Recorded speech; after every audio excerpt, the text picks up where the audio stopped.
to come up with the questions.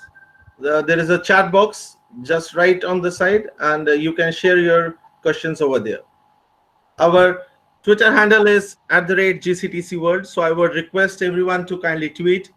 Hashtag is GCTC Manthan and New World Order Post COVID. So over to you, Cleo. Good evening, good afternoon, good morning. Thank you very much to GCTC and to Aditya and his amazing team for making this happen. I'm very honored, delighted, and excited by what we're going to discuss over the next hour or two. It's extremely important topic. Things are changing very, very fast. Because we have such an astounding group of people, what we decided to do was structure it in two sections. So in the first part, we'll have four speakers, General Singh, Captain Fennell, Mr. Naito, Professor Nalapat, who will present for their 6-7 minutes or whatever they'd like to do. Then we'll have a discussion among the four of them, and then we'll open it for questions. And then we'll do the second part of it with the next three speakers, Mr. Sotnikov, Mr. Granoff, and Professor Mahapatra. That way we can maximize the discussion and make sure that that we haven't forgotten what we want to ask our first speakers by the time we get to the last speakers. So without any further ado, I think I'll step aside and get this started. The order will be for this first session: General Singh, Captain Fennell, Mr. Naito, and then Professor Nalapat. General Singh, if you'd like to take it away, it's all yours. Thank you.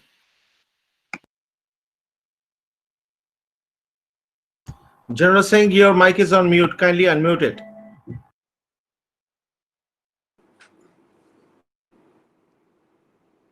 Good evening, viewers. It's a great pleasure to be interacting with you today and also with my esteemed panelists and chaired by Cleo.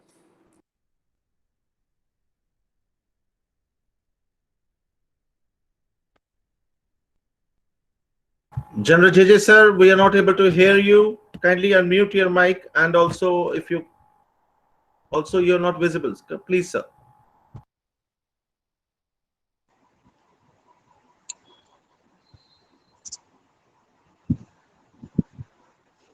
General JJ sir. Proportions which is troubling us. Sorry. Yeah, better. Go ahead, sir. There was a call, I think, in between. That's how my audio may have got disturbed. So I think I'll begin again. Ladies and gentlemen, we are faced with a pandemic of unprecedented proportions. And this is going to lead to a new world order. The world is not going to remain as what we have been used to till about the third quarter of last year. We will post Corona-19, we will be seeing a new world order in which you will find that many things which we took for granted or which we were accustomed to will be undergoing changes. Now, this impact of this pandemic is going to be not just on loss of human lives or people infected and in the need of medical attention. It will also be a great challenge for all countries to be able to manage their economies, because the complete economic activity has come to a standstill. The world has ground to a halt. And therefore, I feel that all of us need to have a relook at how we are going to handle our lives post-Corona-19. There is no way by which we can predict when exactly will we get over this challenge of Corona-19. But what estimates are being made at the moment are that it will be peaking in some countries. It has already peaked. In some countries, it will be peaking around July, August, maybe September, and also in a mild form continue thereafter. But these are all predictions. This is a virus about which not much was known earlier, and now we are getting to know a little bit more of it. Now, its impact, besides the two factors on health and economy, is also going to be on the balance of power as the world sees it, because we will find at the end of this challenge, there will be some countries which will be affected badly as far as their security is concerned, as far as the economy is concerned, and as we all know, the economy, the economic power helps you to have political power as also to have military power. So therefore, there will be changes in the dynamics of the balance of power in the world as it is seen now. We can also see a rising China, and it is also shown certain activities or actions which are indicative of the fact that China is likely to continue on its aim of becoming a world power by 2050, 2050, when it completes 100 years of its communist revolution. But at the same time, it's also showing certain indications which are creating a turbulence in the security environment. For instance, activities in the South China Sea, activities not against really, but aimed at Taiwan, activities to control the situation in Hong Kong, also of late along the line of actual control with India. So these activities are disturbing the, I would say, environment of peace as most of the people in the world are looking at it. On top of that, China is also now grappling with everyone pointing a finger at the Wuhan created pandemic. It has started there, but we would like to know the who, why, when, where, what of this particular pandemic.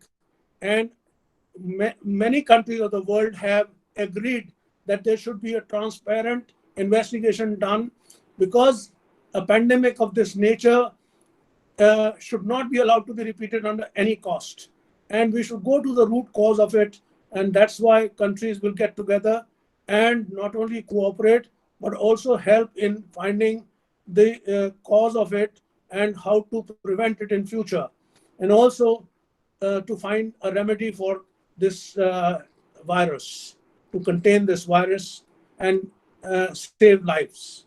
As of now, as people know, almost over 6 million people are affected, and there have been loss of lives of about 3,85,000 people, which is about 4 lakhs. And also in India, it's been not so bad as far as the fatalities are concerned. We have about 6,000 individuals who have been fatal casualties, but we have crossed the figure of 6 lakhs as far as the people infected are concerned. Of course, the good news is that not only our fatality rate is low, but also our recovery rate is quite good, almost 45 to 50%. So therefore, we have tackled this, but there are so many more challenges which have to be faced.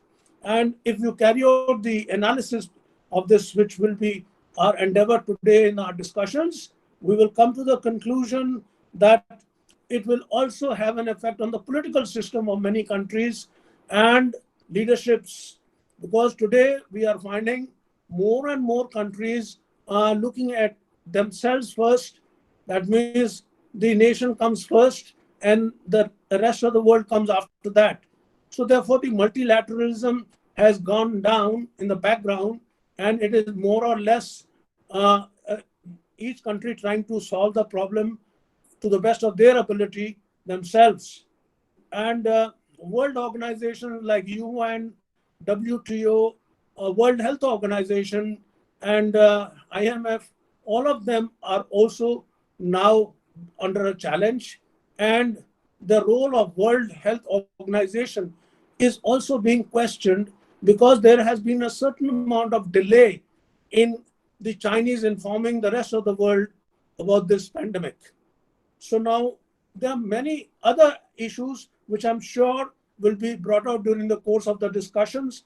And I feel that I would let the next speaker take on from here. Thank you very much. Thank you very much, General Singh. That was a very helpful, useful introduction, and the linkage between this, the economic effect of the pandemic and how that could affect political and military power is something that I think we're going to be coming back to quite a bit. And of course, as both as governor of Arunachal Pradesh and as chief of army staff, you've been looking at China quite a bit, quite in depth, especially on land. And our next speaker has been looking at China on the seas, and might be able to bring us up to date a little bit about how the virus and the entire this issue of balance of powers is changing or accelerating during this particular window. So Captain Fennell, over to you.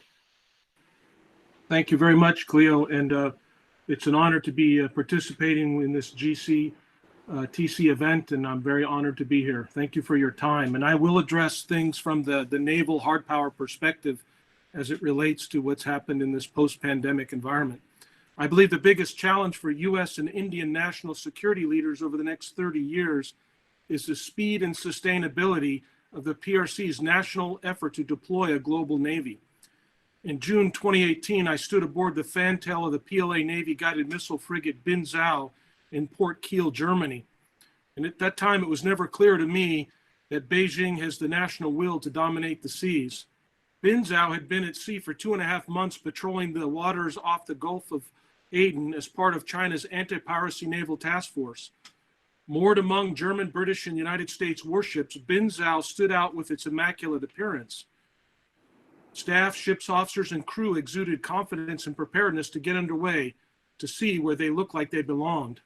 This contrasted sharply with my recollection from a 2004 visit aboard the destroyer Luhu in Qingdao, China, as well as many subsequent visits aboard Chinese warships over the course of the next 15 years. The visit to Bin Zhao in that foreign port halfway around the world from China crystallized for me in that short space of a decade and a half. I had witnessed the transformation of the PLA Navy from a timid near-seas assembly of ships into a global naval force where their ships and crews were comfortable, confident, and capable mariners, as were their German, British, American, and I would say Indian counterparts. A half a decade ago, the conventional wisdom held by US intellectuals at gatherings like this was that the PRC leadership was focused on just domestic concerns of regime survivability. We were wrong. In hindsight, it's now clear the PRC was building a naval force intended to sail and eventually dominate the 7 seas. After 20 years of transformation, the PLA Navy operates around the world, from the Baltic to the South Pacific and from the Arctic to the Antarctic. China's naval shipbuilding continues unabated in order to support the PLA Navy's expanding set of missions to fill General Secretary Xi Jinping's China dream of national rejuvenation and restoration. 2015, I assessed there would be a massive and expansive size in the size of the PLA Navy for the period between 2015 to 2030. While that assessment essentially remains on track, there is one impediment to the strategic environment that could stymie the PRC's maritime strategy. That's the Trump administration. This administration's definitive decision to treat the PRC as a strategic competitor, as reconfirmed this last week with the White House release of its United States Strategic Approach to the People's Republic of China document, may be the only chance to stop the PRC from becoming the dominant global military and naval power over the course of the next 3 decades. While official and unofficial statements assert the PRC's global aspirations, when it comes to the issue of maritime power, their validity is best assessed by the examination of what the PLA is actually doing at sea. First and most obvious place to start is the examination of the past decade's worth of escort task force operations in the Gulf of Aden. According to the U.S. Navy War College, these naval escort task forces, while initially intended to safeguard China's economic interests, have over time provided the PLA Navy irreplaceable naval training and catalyzed the development of naval skill sets often taken for granted, but absolutely critical for long-distance power projection. Since 2008, the PLA Navy has dispatched 35 naval escort task forces throughout the Indian Ocean and into the Gulf of Aden. As you may know, each task force has been comprised of a 3-ship configuration of 2 warships and an underway replenishment ship. On the occasion of the 10th anniversary of these deployments in the summer of 2018, the PLA Daily announced that the Chinese Navy no longer worried about warship shortages. Not only were more warships built, but the qualities have also improved, transforming the Chinese Navy from a green water navy into a robust blue water navy. In the span of a decade, the PLA Navy went from being largely confined to operations inside the first island chain to a global presence where naval escort task force ships have visited over 60 nations. What these examples of expanded geographic operations in the far seas demonstrate is the ageless lesson all seafaring nations understand about the capabilities and confidence navies gain from being at sea. This data represents a trend that foreshadows an expanding PLA Navy global presence, one that will continue to improve its combat readiness as each new area of maritime commons is opened up to the PRC. Given PRC leadership comments regarding its global agenda, it seems likely there will be an increase in the number of task force deployments as the size of the PLA Navy expands over the next 20 to 30 years. They aren't building these ships to stay in port or even to stay in East Asia. As you know, they've been in India's backyard for over a decade. Perhaps no platform has received more attention than the PLA Navy's aircraft carrier program. A decade ago, Chinese Navy planners were aware of the problem of the relatively small aggregate of tonnage of its naval vessels, and that they needed to resolve it in order to increase their capability to confront all naval hegemonies in the world. As of today, the PLA Navy has 2 operational aircraft carriers and a 3rd under construction. In the past month, both carriers have been underway conducting training according to latest reporting. One or both may participate in a large exercise in the South China Sea near Pratas Reef, a direct threat to Taiwan. Just how many aircraft carriers the PRC will build is a topic of great discussion in the PRC press. Given their penchant for being the biggest and number one, I believe the PRC is determined to build more carriers than the U.S. Navy, despite their assertions of needing just 6. I expect to see 10 by 2049. And with this number, the people of India should also expect to see PLA Navy aircraft carriers strike groups operating in the Indian Ocean in the next 1 to 2 years. Another facet of General Secretary Xi's transformation of the PLA Navy includes the dramatic expansion of the PLA Marine Corps to 100,000 strong personnel, a 10-fold increase from just a few years ago. Reporting indicates some of these new Marine Corps forces will be dispatched to far-flung installations like Gwadar in Pakistan, or even their new base in Djibouti. There's little doubt that the growth of the PLA Marine Corps personnel is necessary to keep up with their increasing number of high-end large amphibious warships that they've acquired and are intending to build over the near term. For instance, the PLA Navy has 59 amphibious warships, to include the large modern Yuzhou class Type 071 amphibious transport docks, which is perfectly fitted for an amphibious campaign, as it can carry up to 4 air cushion landing craft, as well as 4 or more helicopter armored vehicles and troops. And not content with the Yuzhou, the Chinese started building a new generation of large amphibious assault vessels that will strengthen their navy as it plays a more dominant role in projecting their power overseas. For instance, this new Type 075 landing helicopter dock, LHD, 2 of which have completed construction, are in various stages of fitting out. Indian Navy officers can expect to see PLA Navy and Marine Corps expeditionary strike groups patrolling in the Indian Ocean within this decade. Regarding PLA Navy submarines, the expansion of their operations into far seas is assessed to have begun in 2006, when a Song-class diesel submarine was sighted outside the first island chain and within 4 miles of the USS Kitty Hawk aircraft carrier. Between 2006 and 13, PLA Navy submarine operations expanded into the South China Sea and the Philippine Sea and became a normalized pattern of activity. Since 2013, PLA Navy submarines have conducted regular deployments into the Indian Ocean and can be expected to be the eyes and ears for future PLA Navy aircraft carrier and expeditionary strike group operations in the Indian Ocean. As for the number of PLA submarines that can be expected in the future, in 2015, I estimated that by 2030, the PLA Navy would have 12 fast attack nuclear submarines and 12 ballistic missile submarines. However, given recent developments regarding a potentially new submarine facility in the North Sea Fleet at Huludao, I assess the number of fast attack and ballistic missile submarines will be greater than my original estimate. Given the expected increase, the PRC may be able to launch 2 fast attack subs and 1 ballistic missile submarine annually, meaning the PLA could have as many as 24 fast attack submarines and 14 ballistic missile nuclear powered submarines by 2030. These SSBNs are most assuredly will have missiles pointed at the United States, but you can also count that they will also, some of them, be pointing at India. And while some may scoff at this estimate, recall as late as a decade ago, similar doubts existed for the number of Chinese destroyers that were produced today. One obvious indicator of future PLA Navy operations is directly linked to the One Belt, One Road initiative. This initiative provides Beijing access to vital sea lanes of communication, with port investments used as vehicles whereby the PRC can build dual-use infrastructure to facilitate Beijing's long-range naval operations. The Center for Naval Analysis study noted the mission of defending China's people and assets abroad is one of the new historic missions driving PLA Navy expansive presence throughout the Middle East and the Western Indian Ocean.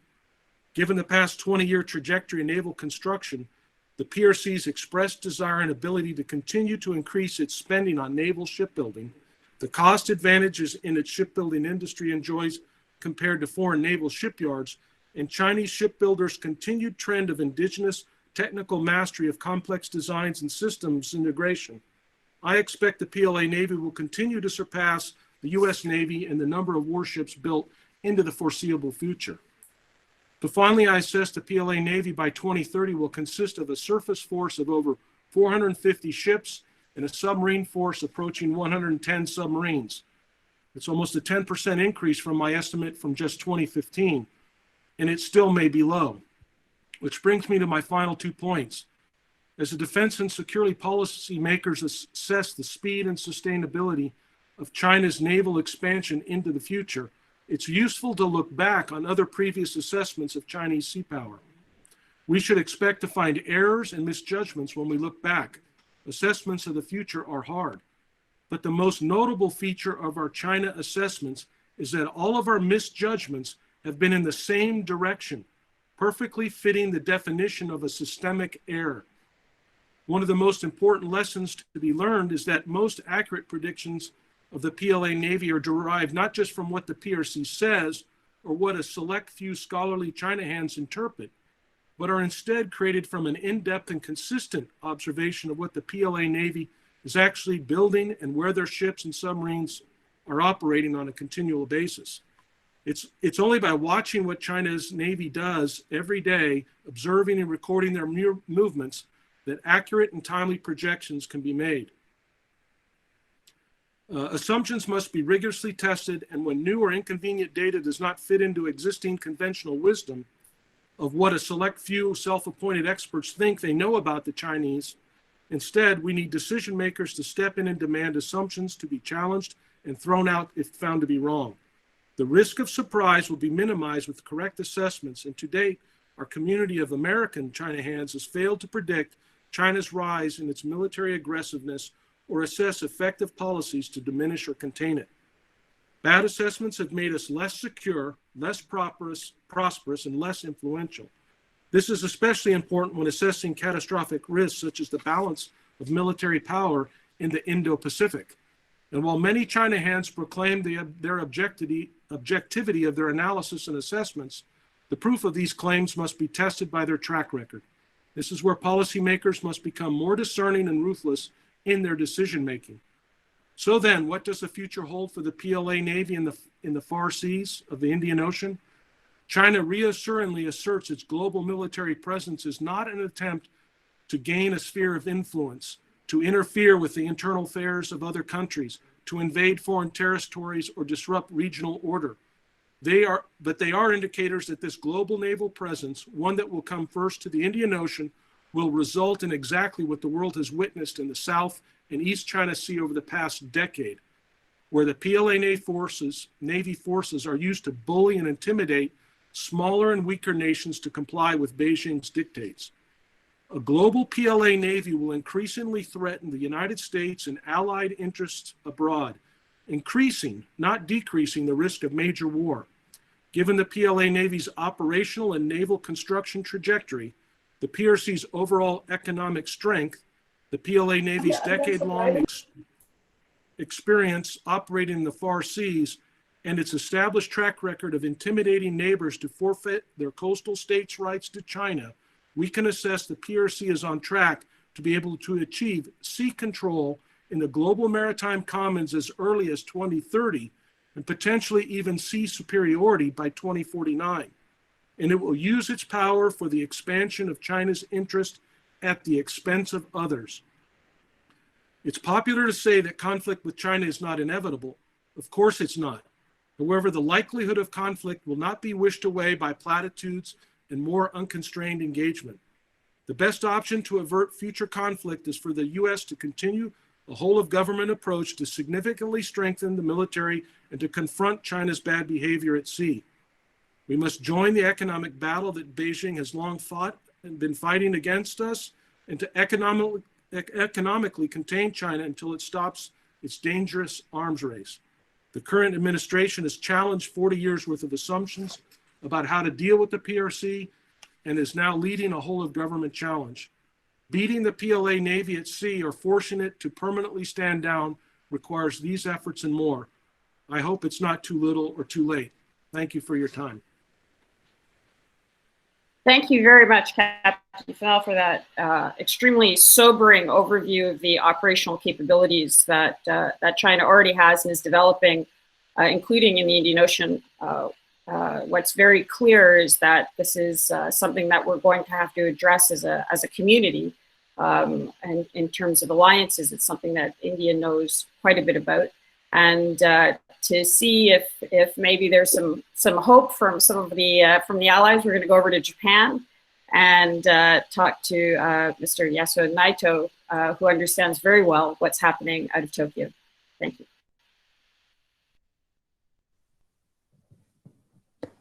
Hello. Oh, can you hear me? Okay. Can you hear me? Yes, sir. Okay. Wow. Well, it is an honor to take part of this GCTC discussion chaired by Cleo. Thank you very much for this opportunity. As I'm a journalist and I don't have a very precise kind of observation, but I try to illustrate what is happening in Japan and what kind of discussion is going on in Japan now regarding of this post-COVID-19 era. Well, the recent days were started to talk about the more like words of new Cold War. It is like, I mean, this is, the Cold War between the US and China. And the Japan is starting to how to tackle with this new type of war, because the Soviet and US old Cold War has over, but new Cold War has emerging now. And the Japan's concerns on this issue is that even this, the US, the China conflict regarding the new, who is going to take the dominance on the post-COVID-19. Well, in Japan, there are two block of the politicians. The one is the pro-China. The second one is the politicians or the journalists who are sharing the democratic ideas to tackle with the Chinese dominance. And I'm talking about the pro-China politicians has already started to move forward to get along with China. And one of the powerful politicians in the Japan's ruling party, LDP, his name is Nikai-san. He's the Secretary General of the LDP, and he is trying to already started to talk with China with very, let's say, the ignoring the Hong Kong issue. He is taking the position that stay away from those kind of politics. Japan should go the more pragmatic type of relationship with China, and he's backed by all the economic sectors. The big companies already the big companies are saying that they are ready to open up the new factories in China, spending the billions of dollars. So even the COVID-19 pandemic has not ended yet. Japan is already rushing a little bit to get the better position to have the Chinese market. So that's a kind of worrisome thing, because the U.S. China's kind of Cold War style conflict is already unavoidable from the journalistic point of view, and we see it's hardening, but still the Japan's role is not clear, and but those kind of economic sector is pushing forward to cooperate with China, not knowing the real kind of the reason how the COVID-19 has started in Wuhan. So this is a kind of worrisome kind of game has already started in Japan, and the another kind of concern that we have is that the Chinese Navy. Our colleague has already pointed out the Chinese Navy has gaining a strong power, and they have a really worrisome situations around the Japanese territorial waters. Maybe you know about the Senkaku Islands, where the Senkaku is the Japanese territory, and the Chinese Coast Guard.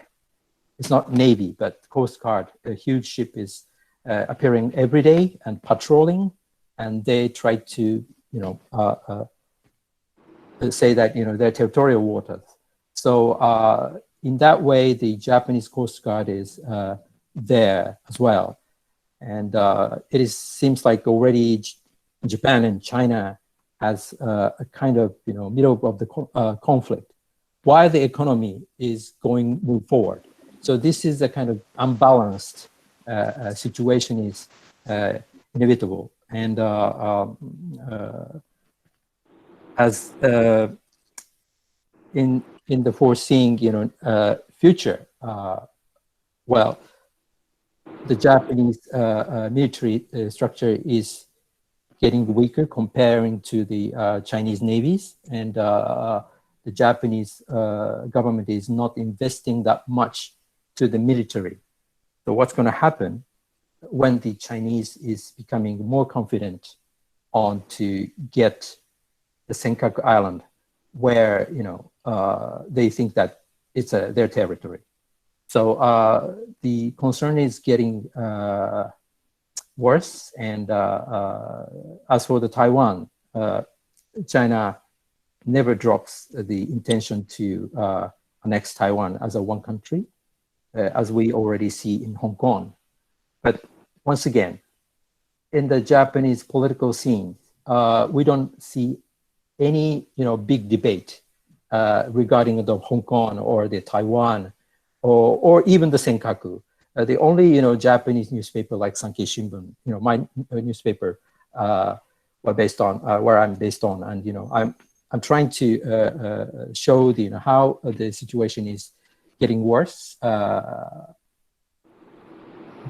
see, not many people talk about this kind of things in the politics. I mean, in the Diet, they talk about different issues, more kind of domestic things, which is not interesting for the other countries.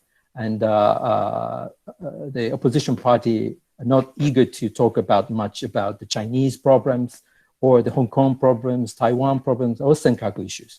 So that's a kind of concern. And so let's see what is going to happen in the post-COVID era. My position is that we need to strengthen the Japanese military structure to invest more to the military, but because of the pacifist kind of sentiment is so strong in Japan, and Prime Minister Abe even thinks that it is important. It's hard to kind of invest in the military development. And the other thing is that declining the US power, which means that what's going to happen, we see that at the COVID-19 make the US aircraft carrier in the Pacific not working at all. They're in sick in Guam, and so in this worrisome period, we are kind of really worried about the near future.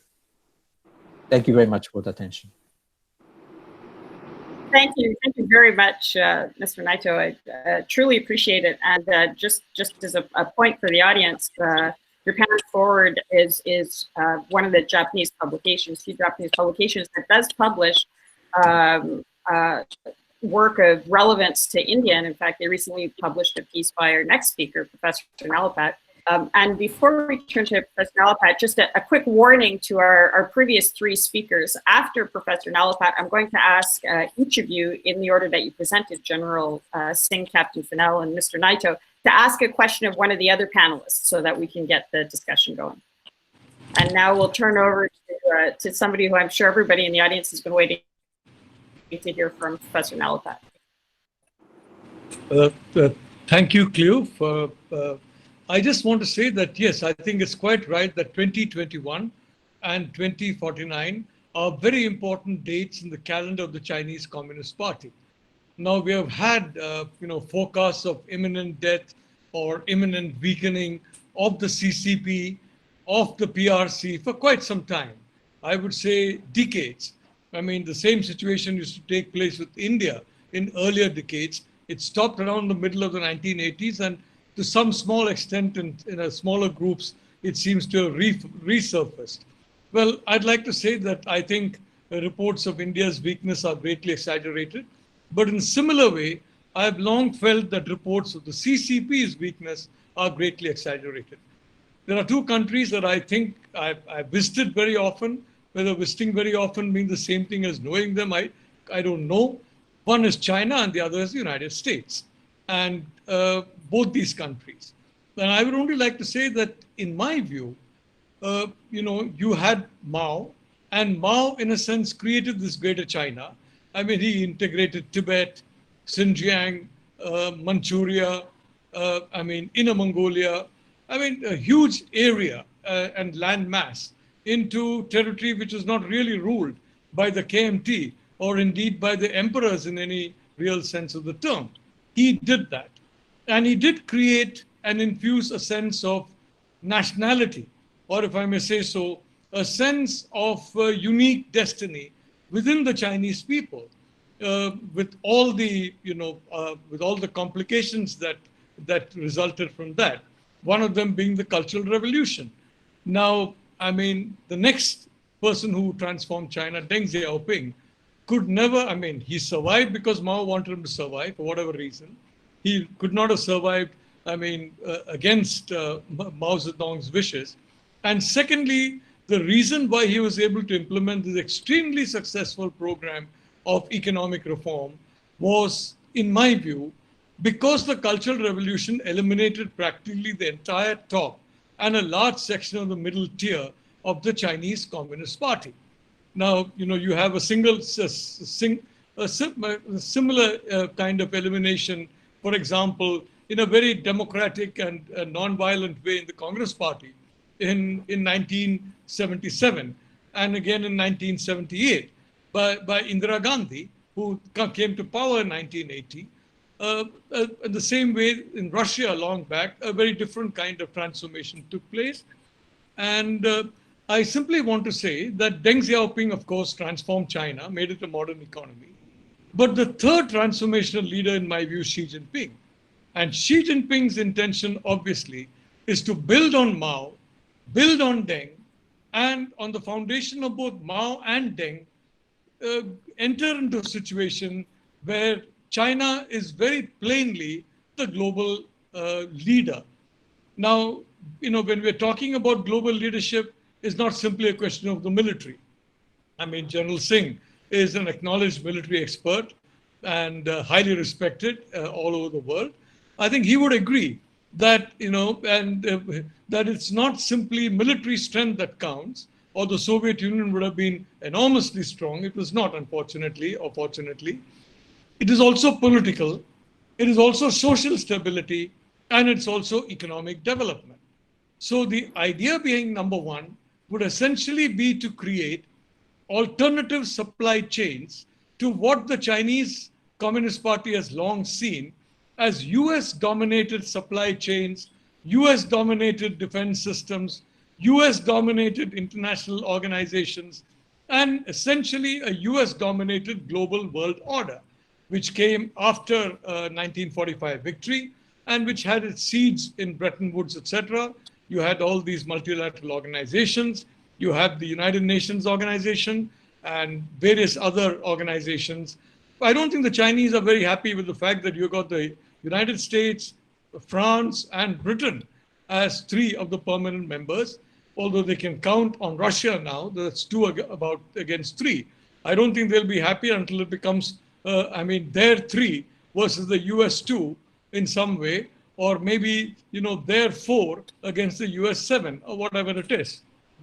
So, in my view, there's a clear game plan which encompasses the economy as well. For example, when you look at Xi Jinping, since about the 2013, he's been systematically buying gold across the world. In China, nobody knows how much gold they have. It's illegal to export gold. I know that many citizens of India, they come back from the Middle East, and even men who don't normally have even a finger, a ring on the finger, they come back with very nice gold necklaces. They seem to love gold necklaces in the Middle East and bring them to India. But in the Chinese thing, if you take that kind of thing out of China, I think you're likely to remain in China for some time. It's illegal, from my understanding, to take gold outside China. It's built up substantial reserves of gold. I have been saying for some time that China is going to go in for digitalization. And now, there's no need to say it anymore because Xi Jinping has said it. And I think anyone will realize that Xi Jinping, what he says, is policy for the PRC and the CCP. Now, the idea, in my view, is to wait and perhaps hasten forward a reset of the US dollar. Because, again, in my view, and I may be completely wrong in all this, the Chinese believe that the US dollar, being the global currency, gives the US, to them, unfair geostrategic and geoeconomic advantage. So if the dollar reset by 30 or 40%, which the Chinese believe should happen in terms of fundamentals, then they are there with their digital currency. It's validated by blockchain. And I strongly recommend blockchain everywhere, including in India, because then you can track illegal money much easier than you can track with the archaic systems that we have and which are still practiced. And you can talk about a country which has vastly more gold reserves than the competitors, such as the United States or the United Kingdom, both of whom have sold gold to China for a long period of time. So the Chinese are looking at a financial reset. They're looking at an economic reset. They're clearly looking to make their economy the leading economy in the world in terms of GDP, not just in purchasing power, but in terms of their currency as well. They're also looking at maybe a political reset across the world. I don't know. That's too complicated for me to analyze, frankly. But I personally believe the Chinese regard themselves as unique. I think there are some countries that do regard themselves as unique. I hope in India we belong to that. The Japanese certainly do. Many Europeans certainly do. And for that reason, I'm not sure they're so worried about exporting their system of government, but they are interested in other governments behaving to them the way governments used to behave, according to them, in the thousands of years, again according to them, when the Middle Kingdom was really the middle of the world and was not replaced by the United States. So yes, I think that is a fundamental change that is occurring. I think Xi Jinping has an enormous drive in that direction. Again, Xi Jinping is a leader whom multiple times we have heard about his weakening authority in the Politburo, his weakening authority in the Standing Committee, his weakening authority among the people. Well, I've gone to China multiple times, and I'm sorry, maybe I'm not particularly discerning, but I haven't seen that. I've seen, in my view, his authority has not weakened at all. And on the other hand, he's built a team around him, a lot of them people in their 40s and 50s, who have in my view, a very clear game plan. And they're not burdened by the possibility, as in the United States, of Joe Biden coming to power, which is something I think Beijing would welcome, or the opposition, or the Prime Minister, of Japan being asked to leave by his own party, or best defeated by the opposition party. I don't think they have, they would have any such issue in China. So the reality is, frankly, that we are facing a situation in which, like the Cold War with the Soviet Union, there is really a battle of two superpowers, a battle of two systems. Of course, the different matter that, in my view, the Chinese are way more, in the sense, way more, strategically clued in than the Soviets ever were. I mean, way more strategically clued in. As I said, I've gone there multiple times. I've gone to Washington multiple times. And while the problem with Washington is, it's a bazaar out there. You have different ideas clashing. Different groups are arguing in Congress, in the media, in the White House, and you're never sure which group is going to win. So one day, you say, well, this group is winning, and then by the time you come back for your next visit, that group is nowhere, and a completely alternative group has won. Now, that is the beauty of a democracy, but I don't think that is there in China. I think Xi Jinping has been a winner all through, and I would hesitate to predict anything different in China. The reason why I think he has ended term limits is the same reason why Putin has ended term limits, because now you have a very firm Sino-Russian alliance. I think both Putin and Xi realize that they need each other to work in tandem. The way, for example, the United States realized under Nixon and Mao. Remember, China was not, did not come closer to the United States during the time of Deng Xiaoping. It came closer to the United States because of Chairman Mao. And may I also remind you that the Chinese speak in a very elliptical way. So in the 1950s, on more than one occasion, Mao indicated to his American visitors that he loved swimming in the Yangtze. He'd also love swimming in the Mississippi. Now, I'm not sure the Mississippi is a particularly good river for swimming or sailing or boating, but the chairman seemed to have a great affinity to the Mississippi. The hint was that, look, I want to do a deal with you guys. I don't like the bear up north. I wanted to deal with you.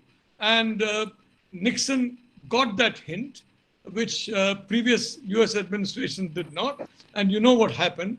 Taiwan was rendered, practically it was shunted aside. The PRC was accommodated and has remained, after that, with the help of the United States, Japan, and several other countries, it is today very close to being the #1 power in the world. Very, very close to that. And may I say, Cleo, we have all of us have been in the media, and we still, some of them are still keep in touch. It's very important for in the media to be number one in the market. If Times of India were not number one, or some other newspaper were not number one in the market, about 70% of the advertising goes to the number one. About 20% goes to the number two. So when you come as number one, you have an immense soft power, hard power, financial power, logistical power advantage, a very substantial advantage that accrues to you. Now, why is 2021 significant? 2021 is significant because, in my view, and I've said this in writing, I've said this privately, I've also said it in writing, the Chinese leadership is going to come to a determination as to whether any track, all the existing tracks with Taiwan have worked. And if not, whether the military track is the only track. My own guess is that they're not particularly happy at what is happening in Taiwan, what is happening with the DPP, what's happening with the KMT. And I'd like to say I've got very good relations with both DPP and KMT since the time when Narasimha Rao was the Prime Minister. And I was one of those little guys, pushing the Narasimha Rao to say, let's go ahead and give some representation to Taiwan and incidentally to Israel. But from that time, and I just want to say that they can't be very happy with Dr. Tsai at all. Dr. Tsai, for example, has got a very high opinion of Tokyo. That's not something that anybody who's friendly to Beijing should have. And the KMT also, horror of horrors, there are many people who are friendly to Washington. And there are many people who are now saying, what you're doing in Hong Kong is wrong. Now that is, as if you're a good Chinese, you'll know that what is happening in Hong Kong is absolutely necessary for world peace, for stability, for security, and for prosperity. And may I say one more thing, Cleo? Please don't underestimate the Chinese leadership. The Americans believe that they've done a great thing by cutting off Hong Kong, and I think that's the only thing they could have done. Donald Trump has acted with more courage than, frankly, the previous, since Nixon, the previous bunch of American presidents. But I'd like to say, I don't think Xi Jinping is losing sleep at night because of that. What is going to happen is that is going to break Hong Kong's dollar peg. And it's going to have to come for survival to the renminbi peg. And I can tell you that, in this terrible capitalist world order, which, people like liberals and socialists and humanists don't like at all, the person who controls your wallet generally has a lot of control over you. General Singh will tell you that the bureaucrats who control the wallet of the armed forces have much more say than, than they would appear at first glance. So I simply want to say, yes, there is now a war. And I congratulate Donald Trump for admitting that there is a war. And I congratulate some of the people in his team for really, understanding that there is a war. But may I remind them, Xi Jinping long back realized, Hu Jintao long back realized when he gave instructions that China should ensure self-sufficiency in its critical defense and scientific and supply chain. Now, I'm sure Xi Jinping has told Huawei, etc., for God's sake, forget about chips in America or Taiwan or Japan. Let's start making all these. And I think they are going to, the next few years, try and do that. But what I want to say very frankly is, this is an existential conflict. As far as India is concerned, in my personal view, and this is despite the fact that I have immense regard for the Chinese Communist Party, and I do believe that it will be a tragedy for Asia if India and China go to war, or even bigger tragedy for the world if the US and China go to war. So my intention has always been to try and see if there are methods that can prevent a war. But I would like to say very clearly, an alliance between India, the United States, Japan, Australia, and countries such as that is, in my view, inevitable for the security of India. Now, one problem that I'm facing in this particular thing is that we have some great, we have romantics in India. And among the actions of the romantics has been, going in for the S-400 weapon system from Russia. Now, what has happened? The Americans have basically removed F-35 from Turkey because they got S-400. The ideal location for that would have been Nashik, a huge, beautiful facility with excellent infra, wonderful people of HAL, which I think the Su-30 production line is going. That would have been a great production facility. Same with McDonnell Douglas. Same with Raytheon. The Americans will not be able to compete with the Sino-Russian alliance on price, on quality, on anything in any except captive markets. And there are a diminishing number of them unless they produce part of that in a location such as India. So we have also got S-400.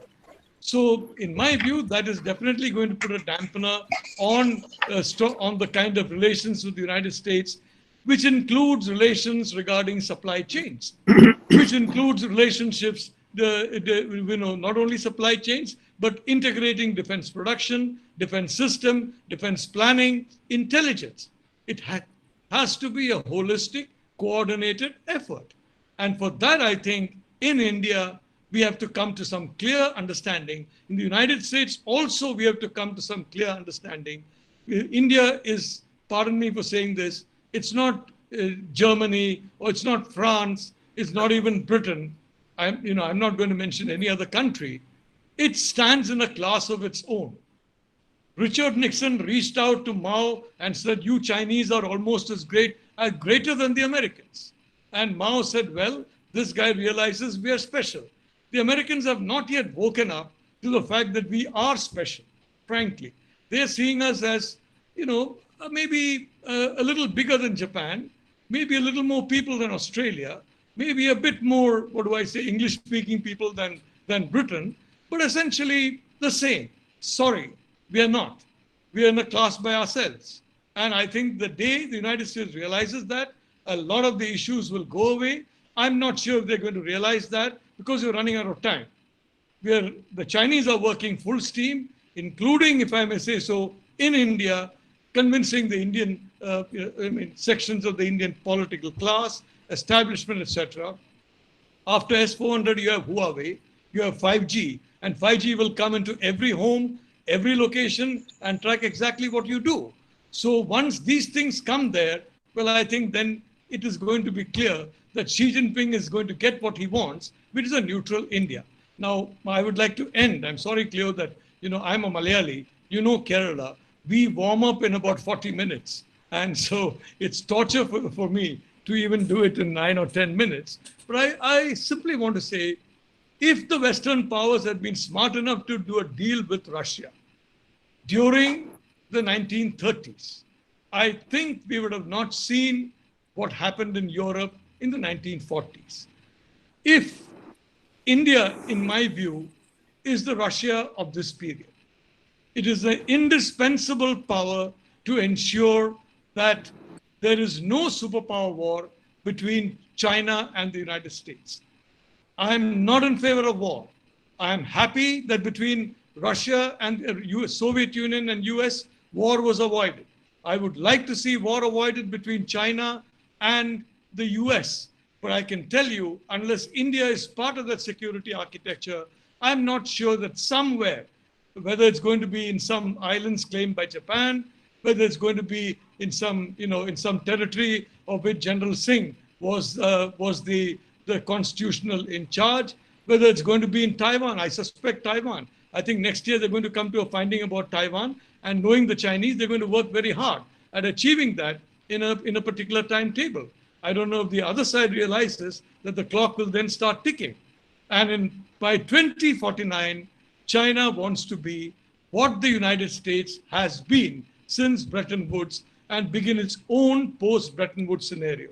Now, that world order has been, in a sense, COVID has not changed that trajectory. It has been a catalyst. It has accelerated some trends. And one thing it has accelerated, even Joe Biden is now forced to say, well, what China is doing is not right. Although my personal views are that Bill and Hillary Clinton are two politicians. I think, a lot of people in China would be delighted to come. China for objective reasons, in India for subjective reasons. because we are a very romantic, subjective people. I think the Chinese and the Communist Party are not romantic, they're not subjective, they're coldly realistic. And Americans are realistic, but they're realistic about different things. And in that chaos and confusion, I don't ultimately know what realism is going to emerge. In America, in Japan, in India, all I can say is we are in a very interesting world. And it's a world which, as correctly has been said, the effort is to build a new world order under a new world leader. Thank you. Thank you very much, Professor Manthan. There's an enormous amount to think through there.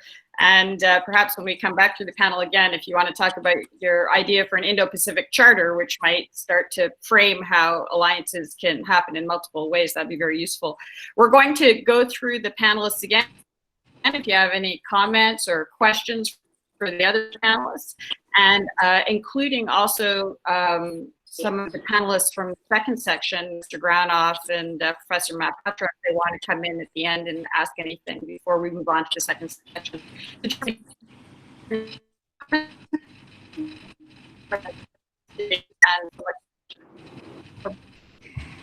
Leo, your voice is cracking.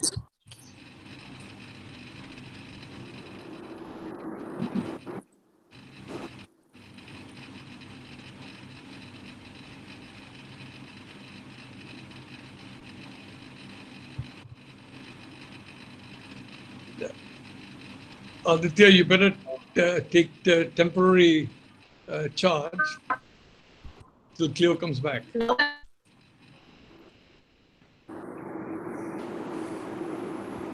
Okay, so Leo, you are there?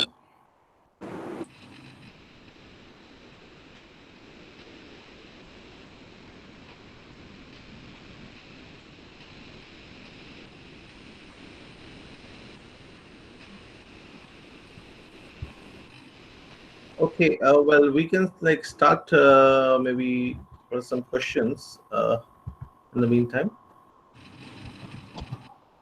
Am I audible?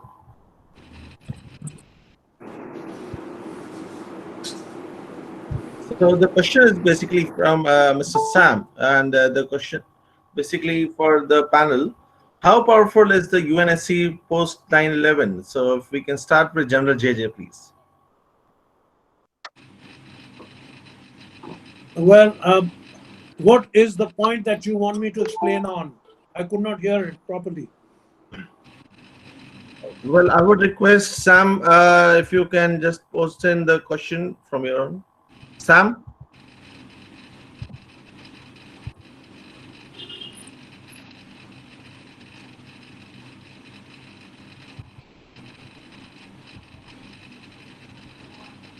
I'm afraid Sam, I you did have not get the point you want answered. What is the point you're making?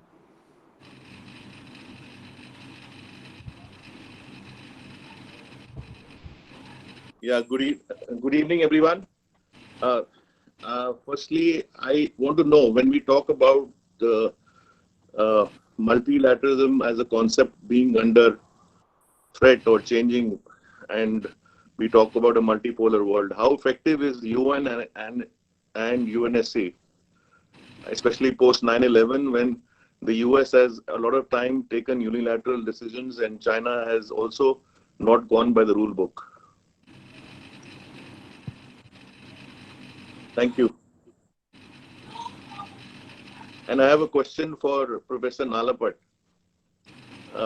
Professor, I got a little confused when you said or talked about gold and blockchain. Actually, those are reverse concepts. Blockchain is not based on any asset or gold. It's a distributed ledger system. So it actually negates holding any being backed by any asset or gold. Yeah, Aditya, may I answer that simple question first before the complicated question somebody else answered on UNSC? And that simple thing is, Sam, very simple. Blockchain is meant to show the world that the Chinese system is transparent, and that is the purpose of blockchain. Gold is basically there because a lot of people still regard gold as a store of value, and so having gold may change perceptions. And unfortunately, Sam, mathematical science and exactitude do not normally come into play in public perceptions. And the financial sector, public perceptions are very important. So Chinese say, if we have got so much of gold, the belief is that public perceptions will play a role, and not too many people will know, like you do, and maybe some others do, that blockchain and gold are antithetical. Nobody has really told that to Mr. Xi Jinping, who's looking at dethroning the dollar. But I want to say that the functions of the two are entirely different. Thank you. And just a follow-on question quickly, Professor, if you don't mind. Go ahead. Two things. One is blockchain is not a monopoly of China. You and I can create a blockchain tomorrow. It's not a monopoly of any government. Second is that we all understand that currently, whether we like it or not, the dollar represents 80% of the world trade and reserves. And do you think the world will easily accept the RMB or yuan as an alternate and have trust with the Chinese currency? Sam, all I can say is that as far as blockchain is concerned, the Chinese have integrated that right into their system. I'm not sure that the United States has or India has.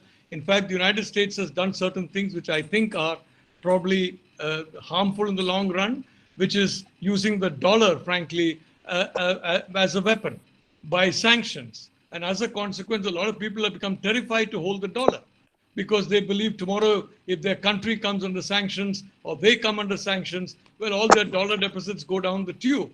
I think, personally, using of sanctions. Secondly, the reality is that petrodollar is very important. Petrodollar was formed in 1971, if I remember, when the US was the largest consumer of oil. Today, the US is the largest producer of oil. So all I can say, Sam, you're looking at the present and the past. I certainly hope the present and the past continue in the future in some ways, but I'm not entirely sure it will. Hi, thank you very much for that. Hopefully I'm back. Can you hear me now? Yeah. Yes. I'm not quite sure what happened, but you're getting a lovely tour of the house as I move from room to room, try to make sure we can connect. Cleo, excuse me, Cleo, can I make a point or two? Exactly. Yes, please. Okay. First and foremost is that we did not talk much about accountability for this pandemic. You can imagine 6 million people in the world have been infected, and maybe many more in the future, we cannot say at the moment. So countries in the world want to know how this epidemic started, where is the source, how it happened. So therefore that investigation must be done so that we can take actions, firstly to find a antidote to it, a vaccine to it, and secondly to ensure such things don't get repeated.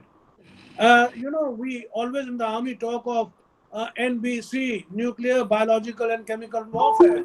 Now, this is one possibility that it could be a biological weapon being experimented. We cannot say for sure what was behind the whole scene. But now the world has realized that there is more to it that meets the eye. And I feel that this must be done.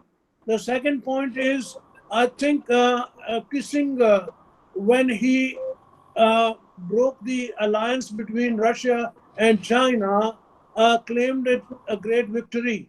But China took full advantage of that, and not only did they get top class technology, but they also got entrance into certain research institutes, including some institutes doing research on virology. Now I'm trying to come to the fact that the Chinese have taken full advantage of the fact that the Americans gave them access to so much information, so much of knowledge, and also shared with them the latest technologies for making all kinds of consumer items. I think China has become the giant that it is because of a very benign policy of America because the Americans found their products cheap, and yeah, the consumers were happy. At least cost-wise, they were happy, not if not quality-wise. But the Chinese have benefited from that. So this is another thing which I would like people to think about. Next point I have is that there is a world which is now having so many countries with nuclear capabilities. That has not been factored into discussion till now. I feel that any country which wants to do action which is going to disturb international peace also must realize the responsibility that lies for doing such a action. Now, the Chinese and India both are large countries, and as is often quoted, that this is a century for China and India. Well, both the countries must realize that they have to play a role which has got responsibility as a very important adjunct to all other things. So, responsibility and accountability. So, they cannot assume to be world powers if their actions do not give them the due credit for being able to run a world with the contribution by countries like India and China. I think the future unfolds a possibility where China, India, and United States are the three powers. It'll be a multipolar world with European Union as a fourth. Well, these four poles will probably decide, and we'll have to have the restructuring of the United Nations and the United Nations Security Council. We'll have to also see that the other world organizations like World Trade Organization, World Health Organization, IMF, these are instruments made after the Second World War by the victorious countries. They play a major role in it, and the countries like India need to get a place on the high table to be able to also contribute. But India should not take anything for granted. We have to work hard. We have a long way to go, and we have to get our act together if we want the world to give us that place on the high table. Nobody will give it to us otherwise. And as Professor Nalapat has very rightly said, that India is a power which one must respect and regard, because we are in the process and with the leadership that is exerting itself to make sure that we overcome challenges like the Corona-19. We will overcome the other challenges as well. And I think India will play a very important part in peace and stability of the world, as also for ensuring that the world sees a prosperity and peace. So India is one of the role models amongst the developing world's countries, and therefore I feel very confident that we will get our act together, and by 2050 we shall be counted as the first or second or third power in the world. Thank you very much, General. That was very interesting and relevant, and it'll be interesting to see what India does with the chairmanship of the executive board of WHO. Maybe it can start to look into some of these questions that you've been asking. And as for the nuclear issue, we're lucky to have Mr. Granoff, who will be speaking about that in the second session of the panel. So definitely an important issue that needs to be addressed. Continuing through the panel, Captain Fennell, if you have any comments from what you've heard before, or questions to any of the other members of the panel, very welcome to take the floor. Thank you, Cleo. It's been an honor to participate. I would say that part of what I heard just now is a great sense of maybe a concern about the future of people that share like-minded ideologies and principles and values. And I didn't hear anybody talk about shared values. I heard, I think, one reference to democracy. But I think there's something that's important for us all to remind ourselves, which is to say that there is such a thing as good and evil, and there are objective truths. And I think that America and India and other countries, Japan certainly, and other democracies in the world that share similar values and core principles. We have different cultures, we have different languages, we have different histories, but we do share a common interest in freedom and liberty, the right of people to pursue their own endeavors and their own happiness. And America's certainly not a perfect country. We have some troubles that you can obviously see on the television today. But the reality is we all share a common value set. And when we look at the PRC, and as General Singh mentioned, there needs to be accountability, not just for the virus, but there needs to be accountability for what's going on in Xinjiang with the Uyghurs. There needs to be accountability for what's going on in Tibet. It has gone in Tibet. There needs to be accountability for what the threats are to Taiwan. There needs to be accountability for a nation that says they care about the green earth, yet destroys 3,000 acres of the South China Sea and destroys pristine coral reefs and fisheries. So there's a lot of controversy. There's a lot of contradictory statements that the world hears from the People's Republic of China, and specifically the Chinese Communist Party. But I am confident that even with all the problems that America has, that the values that we stand for are values that will overcome a nation that believes that it's okay when there's a virus to lock people into their homes and to weld those doors shut and let their people starve to death rather than letting them get out. These are not values that Americans and Indians and Japanese and most of the world shares, even the Chinese people. It's only the values of an elite few in China, the Chinese Communist Party. And so I would say that I'm encouraged by this discussion, at least from Professor Nalawat, which is that he sees that there's a likelihood that India and America will come together. And I would say, as somebody who's been to India just one time back in 2009 when I was the Director of Intelligence for the 7th Fleet, that over a decade ago, Americans, and even going back to President Bush, we came back to say, we recognize that India is a unique and a unique great power country. And that's why you've seen successive administrations, both Republican and Democrat, reach out to India. I think we would like to do much more. We recognize that China is the unique threat to the world, and that we also recognize, as I think the professor mentioned, that China and Russia have joined forces. And so no one wants a new Cold War. No one wants this kind of outcome. But as I said at the beginning of this remark here, there is such a thing as good and evil. And I know it's unpopular and unprofessional in some circumstances to call communism evil, but it is.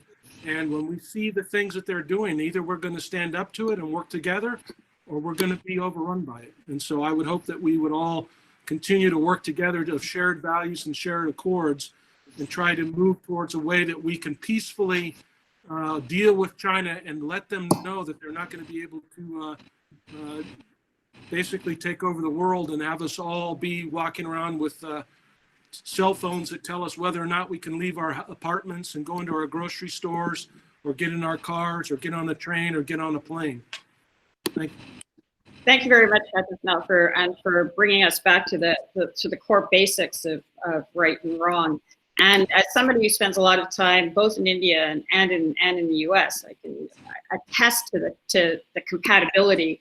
The fact that we may have, whether you like the politics or not, a potential vice presidential candidate whose mother is from Tamil Nadu tells you a lot about how well India and the US people work together. And I also have a lot of former Indian students who are now in Japan and who are very comfortable in Japan, find themselves culturally very welcome.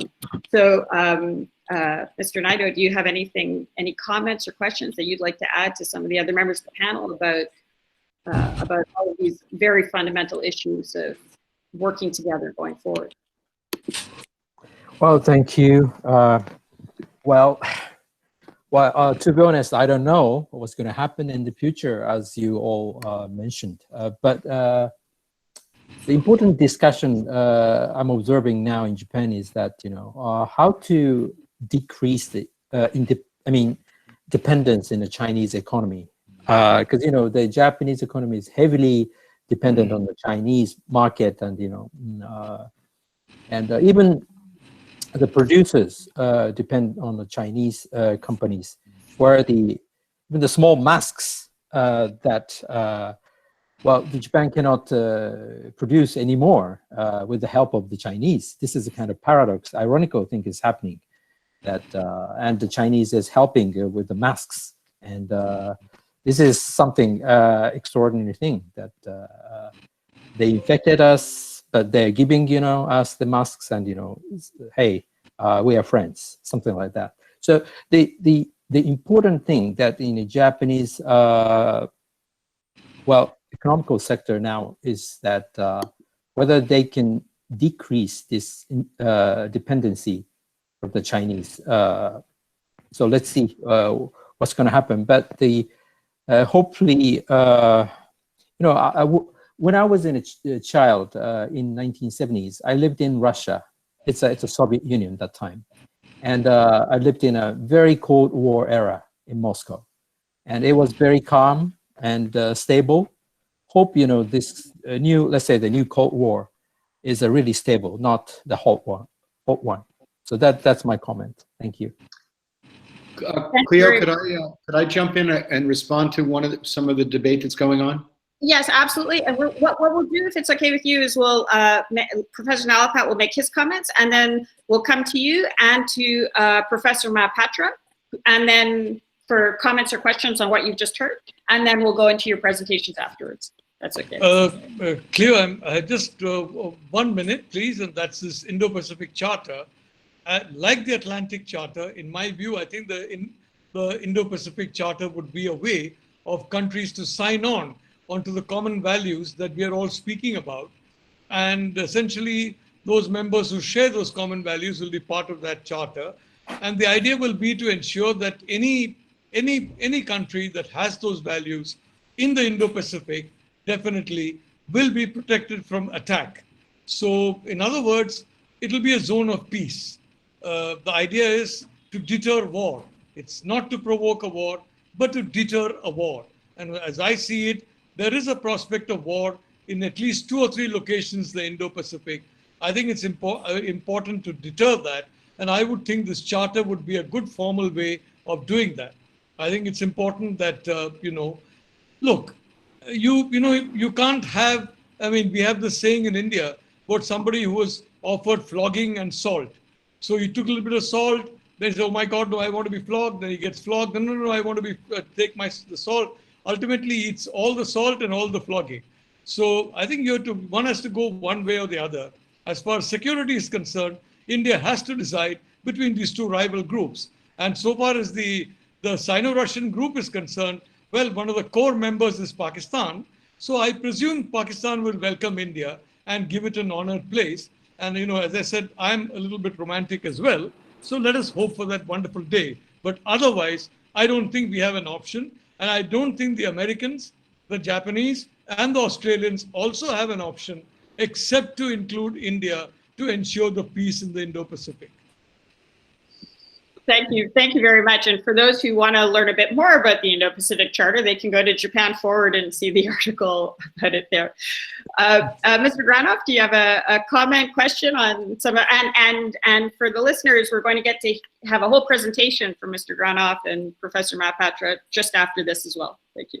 Yes, I think along with Mr. Fennell that the values debate is really important right now. And let me pose how complex and subtle our insights have to be. On the one hand, the virus tells us that we need a much more efficient international health system. That's axiomatic and obvious. And within decades, at a very inexpensive cost, local hospitals will have kits that will be able to do DNA gathering of information. Tremendous insight into the very biology of every individual. And there will be a push that when a child is born, there will be a swab taken and their DNA analysis will be done at a much more sophisticated level than even our best hospitals and science can do today. This is just on the horizon.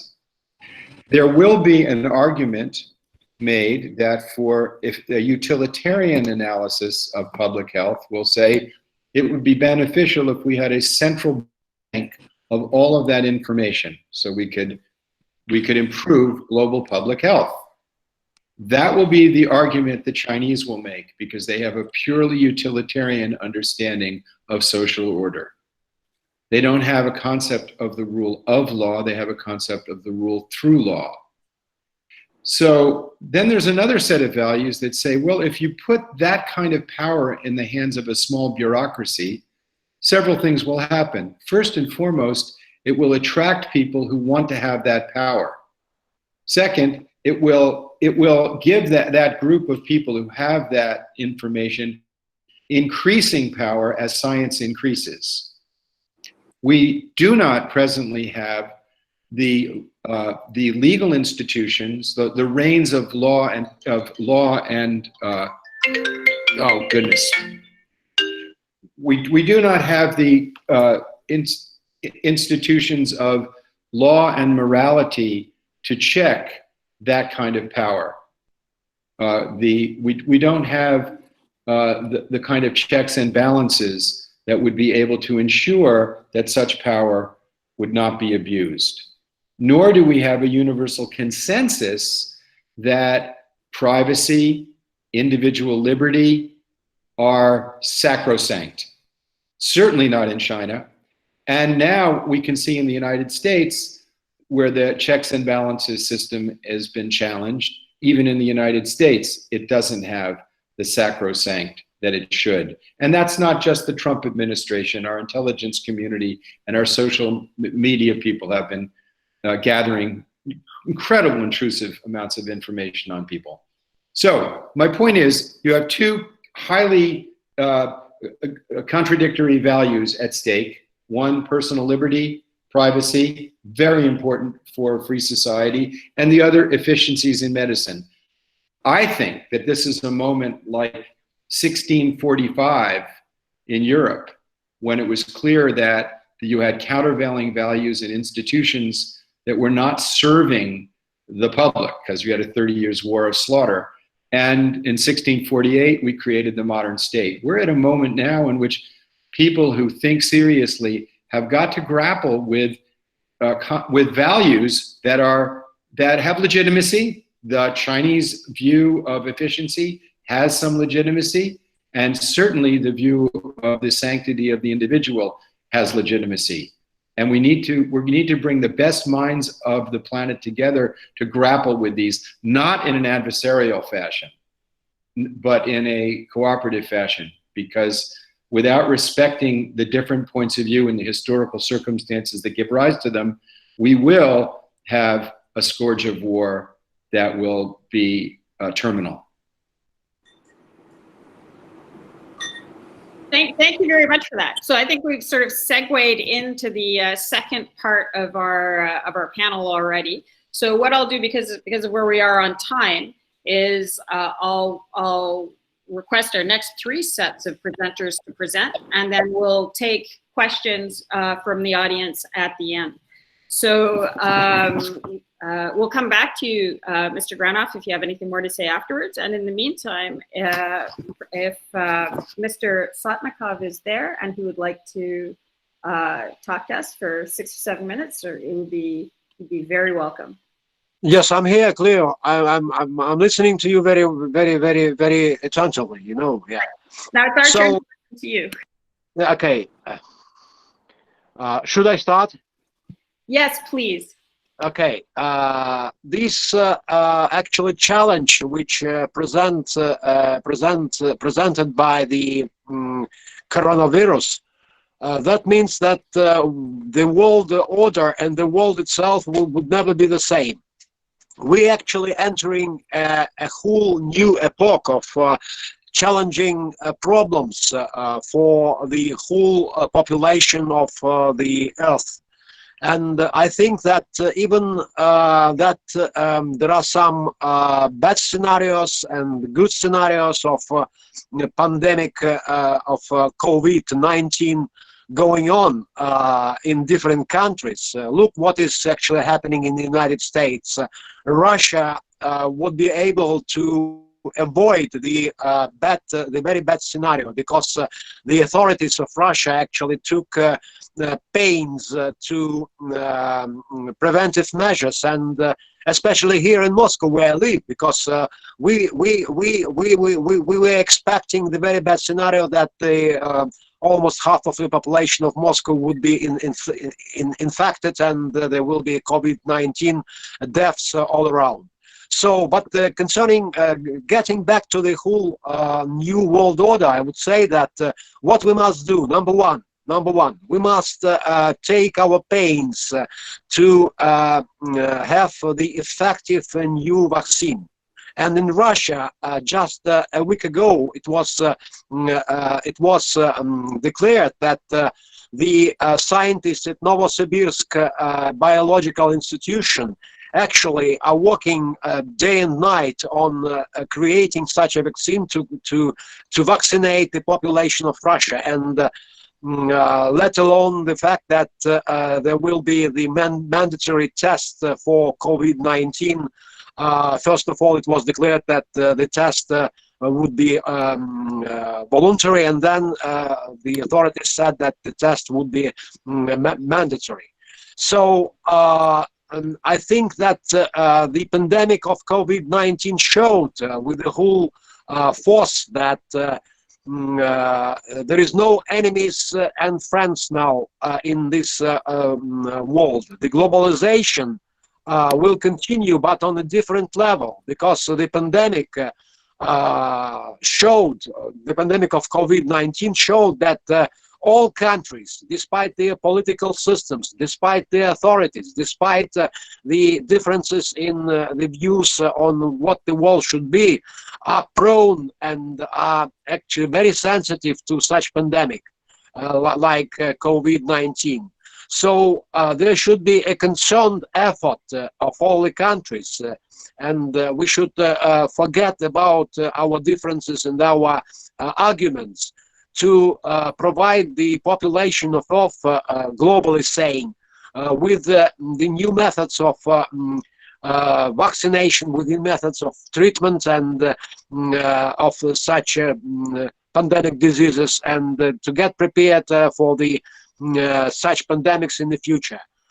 Probably I'm talking about the bad scenarios, but it's better to give the bad scenarios first and then proceed with the good scenarios. Good scenario is that even as I heard and I read in the press and the mass media that in the United States, especially in New York City, and I agree with my colleague from the United States, that there should be effective new system of medications and health system in the United States. Such a health system should be imposed in every country, despite whether it is prone to hard cases of a pandemic of COVID-19 or not. And also, I think that this pandemic showed that the such global things like nuclear disarmament, like other things like distractions and disparities in the economic level of development of all countries. Despite that things, we must unite our effort to fight such pandemics in the future. Because unfortunately, and again the bad scenario, I think I'm not frightening you at all, but this pandemic showed that our world is small, to cut it short. Our world is small, and every citizen of each country in the world is depending on and is prone to the bad pandemics like COVID-19. So what we should do? We should unite, as I'm just telling you again, our effort and forget about our differences, and to combine our effort to invent the very specific vaccination and vaccine against COVID-19 and against such pandemics in the future. This is on medical front, and this is concerning this particular COVID-19. In political scene, and economic scene, the global economic growth, I think, and this is just like my forecasting, will slow down, and that will actually have a bad effect on the global economy and on the economics of all the countries, whether it be the poorest countries in Africa, or there will be highly developed countries in Europe and such country like the United States. So I think that to cut the long story short, this pandemic showed that combining the effort, this is the primary task for all humankind to get through the repetition of such pandemic in the future. Thank you. Thank you very much. That's a very interesting overview. And we may come back to you again afterwards to talk about some of the geopolitical implications for all of this as well. And now if we can turn to Professor Mahapatra, who's been very patient, especially given that he's an expert in many of the fields that we've been talking about. So looking forward to having you enlighten us on all of the things that you've been raring to say, I'm sure. Thank you. Oh, you're on mute.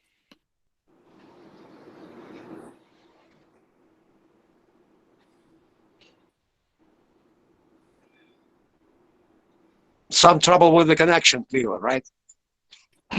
Yeah, no. Can you hear me now? Yeah. Yes. Let me greet all the co-panelists and all the participants from New Delhi. I have been patiently, you're right, I've been patiently listening to all the views. The topic given was New World Order post-COVID-19. And I, for a moment, thought that China is the world order. Most of them are saying China. So it was China new order. So let me give the big picture very briefly. There are three segments of my presentation. How did the world order look like just before the pandemic? Secondly, how does the world order look just now in the middle of the pandemic? And number three, how would the world order look like after the pandemic is over? In a very bullet form, I'll speak, I'll not give long lectures. Now, the dominant features of the world order just before the pandemic are the following. Since everybody knows the subject, I don't have to go into the details. Number one, it appeared as if American unilateralism under the Trump administration was the dominant feature of the world order. He wanted to make America great again. He berated every country, whether it is NATO members or Japan or South Korea. You know, it appeared that it was almost unilateralism. Number two, China and the United States were fiercely fighting a trade war, which was affecting the global economy. Number three, India as a country began to play a very proactive role in world affairs, and appeared that one of the next leaders of global affairs would be India, and India's dynamic economy was drawing the attention of the globe. Next, Russia was militarily very active in the Middle East, Central Asia, and Caucasus region, Syria, etc.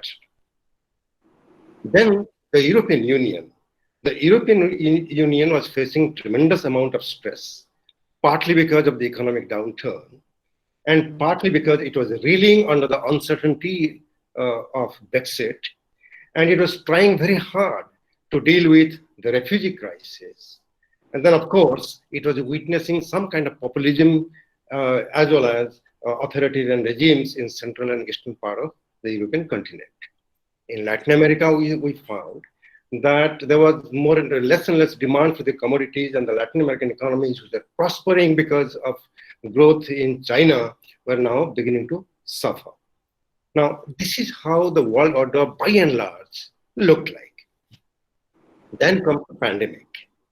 In the pandemic, if I give the big picture, all of you know that the entire global economy has been damaged due to the lockdown, due to adverse impact on aviation industry, manufacturing, trade, international capital flow, tourism, hospitality industries, entertainment sector, and whatnot. Now, we find that the richest countries, which were at one time the colonial and imperial powers, were the worst hit by the pandemic. The United States, France, Britain, Spain, Italy, just name it. Now, many people ask the question, why is it that the most powerful, most developed, advanced countries are having the worst of the crisis? When you move your eyes to the Middle East, then you find that the Middle Eastern countries, the Arab countries, and even in North Africa, they had a double shock. Number one, of course, is pandemic.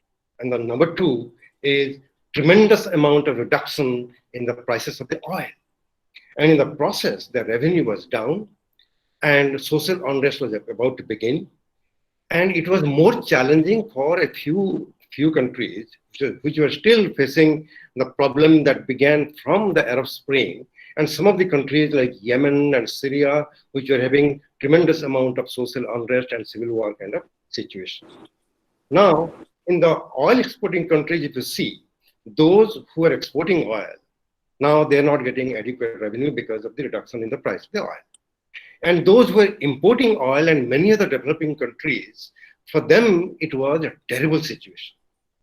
There are more than 160 million people who are the international migrant laborers. And they were sending annually about $500 billion to their respective countries, particularly to their family members and all. Now, according to the World Bank, the remittances has been reduced by 20%. That means, imagine during the 2007-2008 global recession, the remittances went down by 5% and it created lots of problems. Now, by 20% is really making lives miserable for millions of people in very many countries. Now, there are some countries where the remittances constituted about 5% to 40% of their GDP.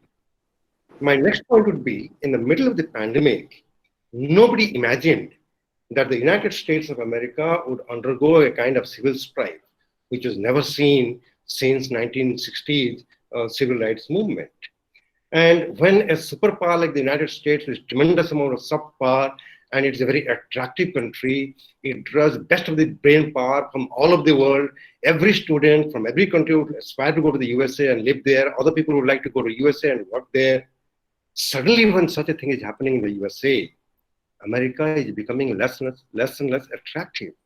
And it is becoming more problematic because if I believe in the Congressional Budget Office report, the US economy is going to slide down until 2030. The American GDP is going to lose about $8 trillion.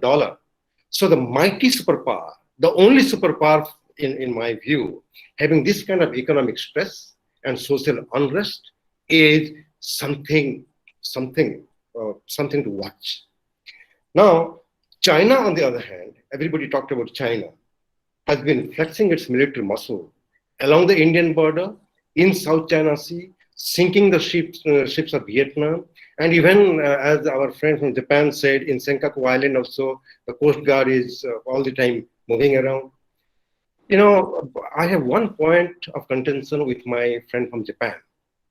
The Japanese politicians, the way they're debating on China, in terms of pragmatism.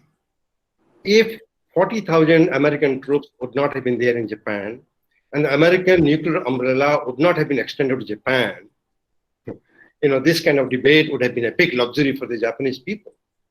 So Japan is able to think like that and talk like that simply because they are protected. But other countries, including India, they are really facing the heat. And all these things are happening in the middle of the pandemic. I have written somewhere, I've spoken also, this is the Third World War. It's a very unique war which is not fought by nations. It is between the human beings and the non-humans. There are 213 countries in the world. China is only one. In 213 countries, the pandemic is invaded. Typical human nature is preventing the human beings from coming together, and the kind of struggle that you're watching, it's all because of the human nature. If that is the case, in my last segment, let me give a little bit of political astrology about what may happen. Of course, I will have a different points of view if I talk about what should happen. That's a different issue altogether. But what may happen? It may not happen. It's astrology, trend analysis. Number one, it is not going to be a completely different world order. Most of the trends which had begun before the pandemic is going to continue, but all those trends will become much worse than before. Partly because the American economy is going to shrink. And the Chinese are saying that their economy is back on the rail, but we don't know. There are many things that the Chinese government say and the Chinese media report. We have to take with probably 4 or 5 cups of salt. But the fact remains that both the Chinese economy as well as the American economy have been hit by the pandemic, and it is going to continue for quite at least 2-3 years. Now, in this kind of situation, the cold confrontation between the US and China, which is going on over Hong Kong, over Taiwan, over aviation, over journalists throwing the journalists of America in China and vice versa. And there's so many areas where the cold, and of course the trade war, the tariff war, this kind of confrontation is going to be more intense after the pandemic. Now, many countries around the world, probably including India, are going to face a dilemma. Whom to support? China or the United States? Now, China is losing its soft power, so is China. Sorry, so is the US. Now, people have stopped believing America as a security provider because of what happened in Hong Kong, and the list is long. And likewise, not many countries in the world will feel safe under the leadership of China. And then the Chinese and the Americans being the top two, if they quarrel, if they fight, if they compete, then what should be the position of these countries? They are going to face a dilemma. Every country has to decide what to do about it. Now, let us not talk for a moment about only big countries as if they are the, they are part of the global order, they're not the global order. Another pathetic thing that is going to happen. Again, this is not my figure, this is IMF figure. 60 million people are going to be pushed into extreme poverty. And probably many more are going to be pushed to poverty. So the whole big dream about sustainable development goals are not going to be implemented for quite some time. Rather, it is the reverse. The income inequality within nations and between nations, of course, is going to increase tremendously. And another major problem that generally people don't talk about it in strategic seminar, the way the pandemic has hit the education sector in every country in the world is something to brood about, something to think about. In India, particularly including in my university, we have been trying to stay in touch with the student community and online methods of both classes as well as evaluation. In my little research that I did, I found that even in the United States of America, there is a digital divide. In the New York City, 300,000 school kids did not have the right kind of gadget so that they could be educated online. And in every country in the world, probably even in Japan, you have this digital divide. And this digital divide is making lives of the children who are supposed to be the future leaders or future, future leaders in very many sectors, including the corporate world or the military or even political leadership. They are facing tremendous amount of problem. And then we have to take note of it. Next, I think, because of the pandemic, everybody has learned a lesson that the only thing that is helping us is technology. Otherwise, lockdown, people sitting inside the home and no connectivity with the rest of the world, life would have been miserable. Mental health as such is under stress. It would have been probably 10 times more. So now onwards, countries are going to devote more time, energy, and money into technology. So it is not the nuclear weapons. It is going to be technology which is going to determine who is actually the powerful country in the world. Globalization is certainly not going to disappear, but right now it is in the reverse gear. It is really fascinating that the Western developed countries, which were the prime movers and supporters of globalization, today they don't want it. Anti-globalization movement you find there only. A country like China going to Davos and then saying that globalization is a good thing, follow it. Now, countries like India, China, and many other countries, they are going to actually try to push for globalization, because unless we have international trade, flow of capital and investment, people traveling from one part of the world to other part of the world, no country can grow in isolation. These things are inevitable. So globalization will stay, but the definition of globalization, the method of globalization, the terms and conditions of countries are going to change. Another 2-3 points, and I'll conclude. The Middle Eastern countries, the oil-rich areas, are going to face tremendous amount of social unrest. 50-60 million people there are actually poor, and according to one estimate, $300 billion is needed to face the economic problem in that particular area. But the stimulus package given by the countries in the Arab world is about $130 billion. And that may create a lot of social unrest in an area where they produce oil.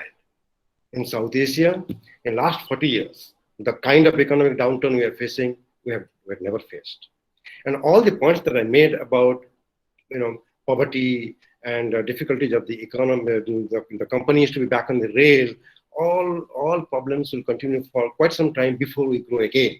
The World Bank initially said India and China are going to grow positively, but the pandemic is staying on. That is why that forecast is also changing, and we have to first build our economic house in order.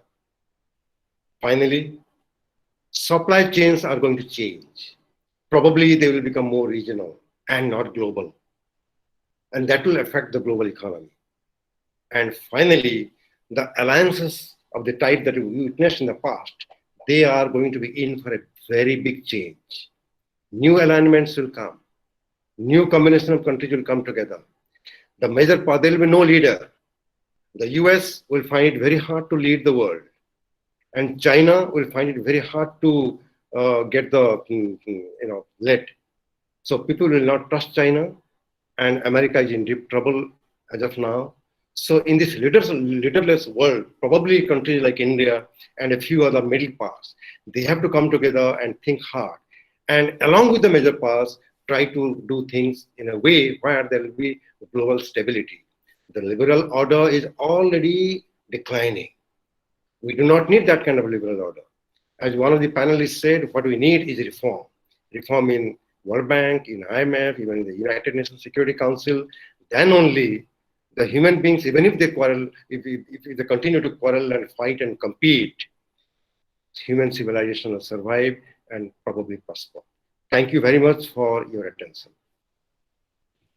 Thank you very much, Professor. That was very important, comprehensive, and brought in a lot of these key issues that, like, for example, energy costs and things like that, that 6 months ago on its own would have been a whole discussion and panel about how things change. And this issue of technology is definitely fundamental. We're using Google Hangouts, I think, in part because of concern over China and Zoom.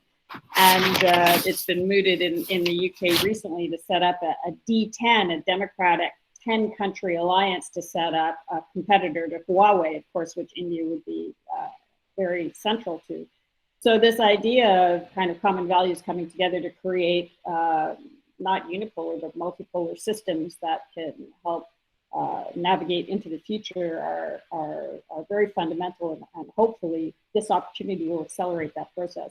And it feeds a little bit into some of these technological issues that Mr. Granoff brought up during his initial intervention. And now we'll come back to him for a few more minutes of thoughts. Thank you very much.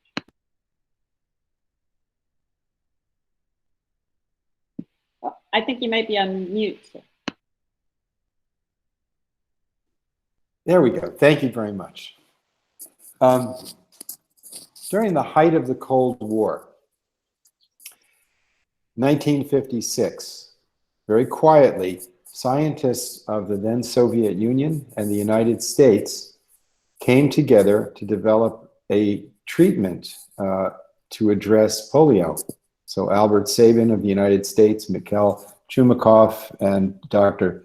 Smoroditsev came together and cooperated with many other scientists to address what was perceived as a common threat of a disease. Similarly, there was enormous cooperation through the WHO in addressing the eradication of polio.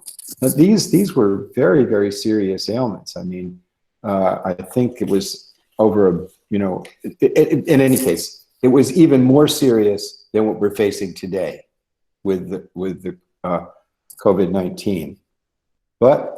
And the distance between these existential enemies was even greater than it is today.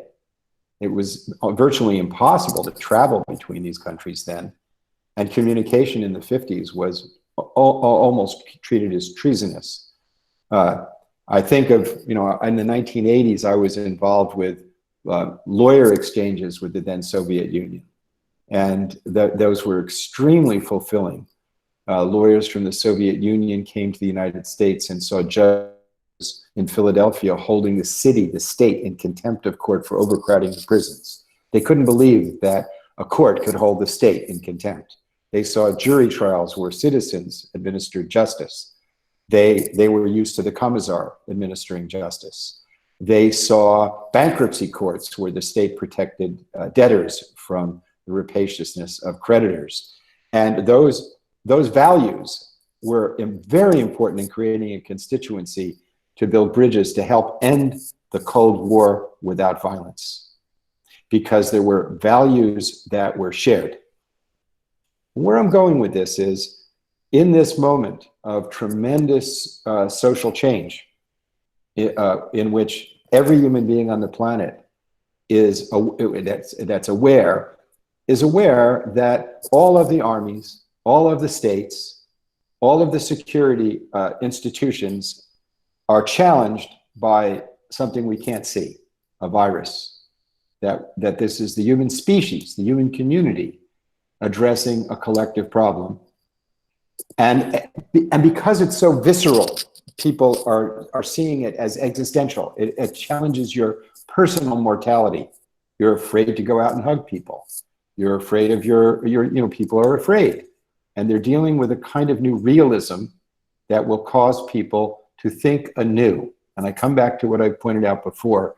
People are thinking anew in the way that thoughtful people in the 1640s in Central Europe were thinking anew.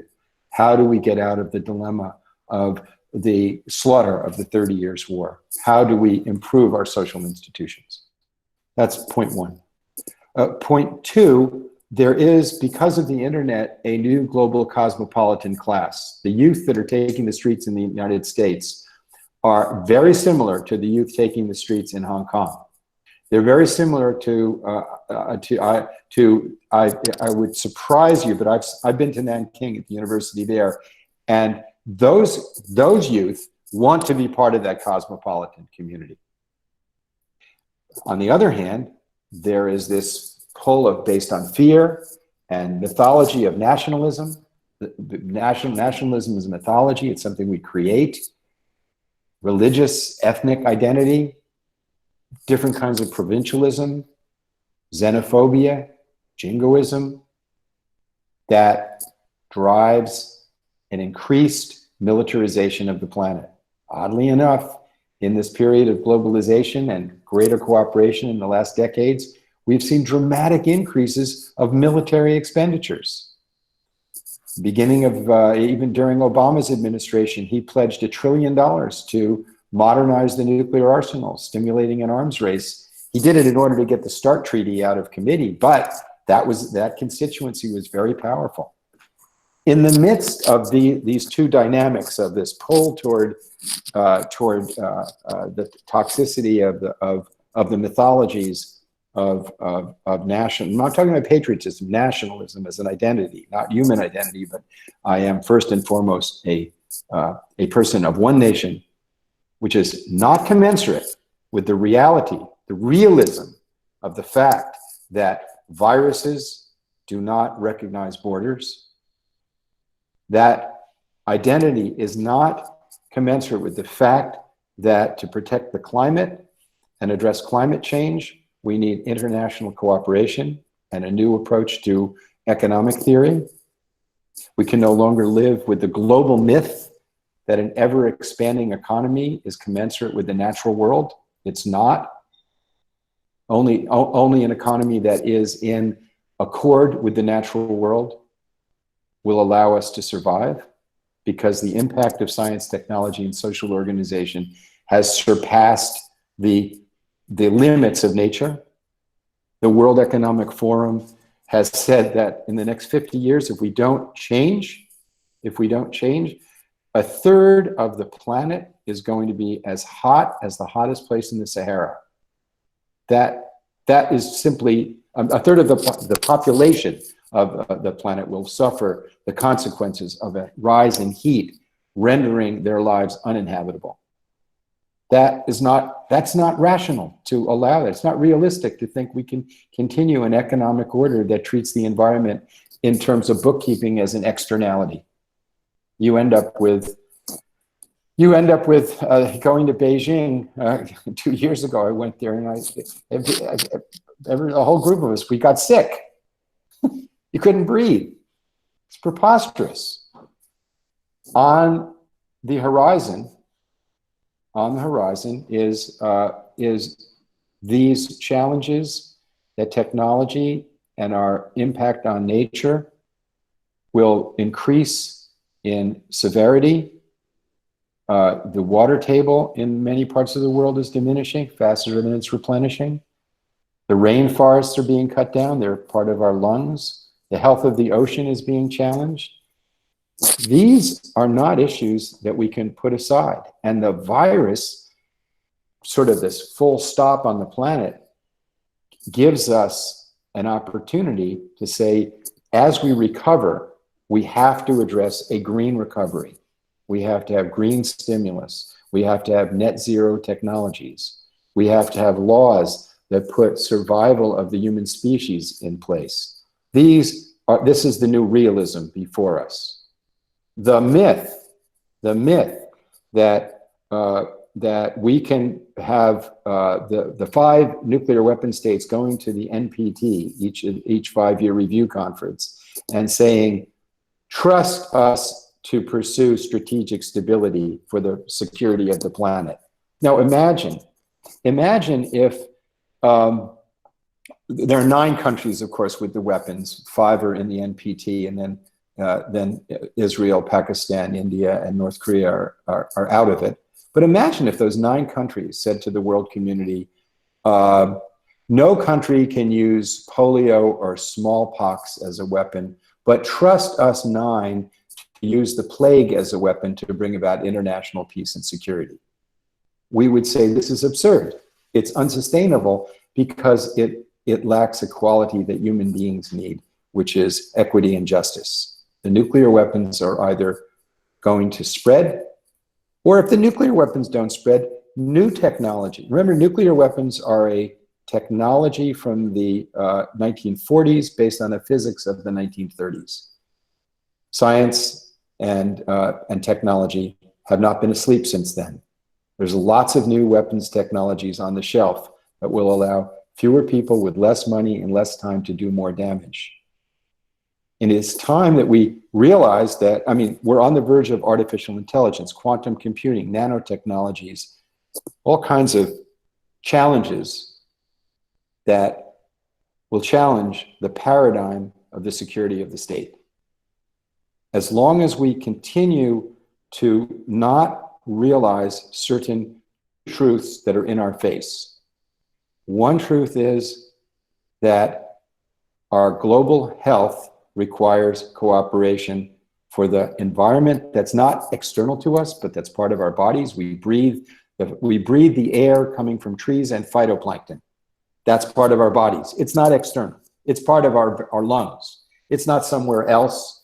You can have plan A and plan B, but you can't have planet B. We have to live in accordance with the natural world. We can have our own national laws, but nature has its laws. And our political institutions are not focused on that. And that's not realistic. The second is human beings are moral and ethical creatures. They want freedom, they want creativity, and they have moral values. And the concept that our political institutions can ignore those calls for justice, can ignore those quests for freedom, and have stability, can have inequity domestically, inequity of classes, inequity of ethnicity, and have stability, we know is unrealistic because human beings crave justice and equity. And I want to finish and just go back to nuclear weapons, because that's, to me, sort of a place in which law, morality, economics, and reason come together.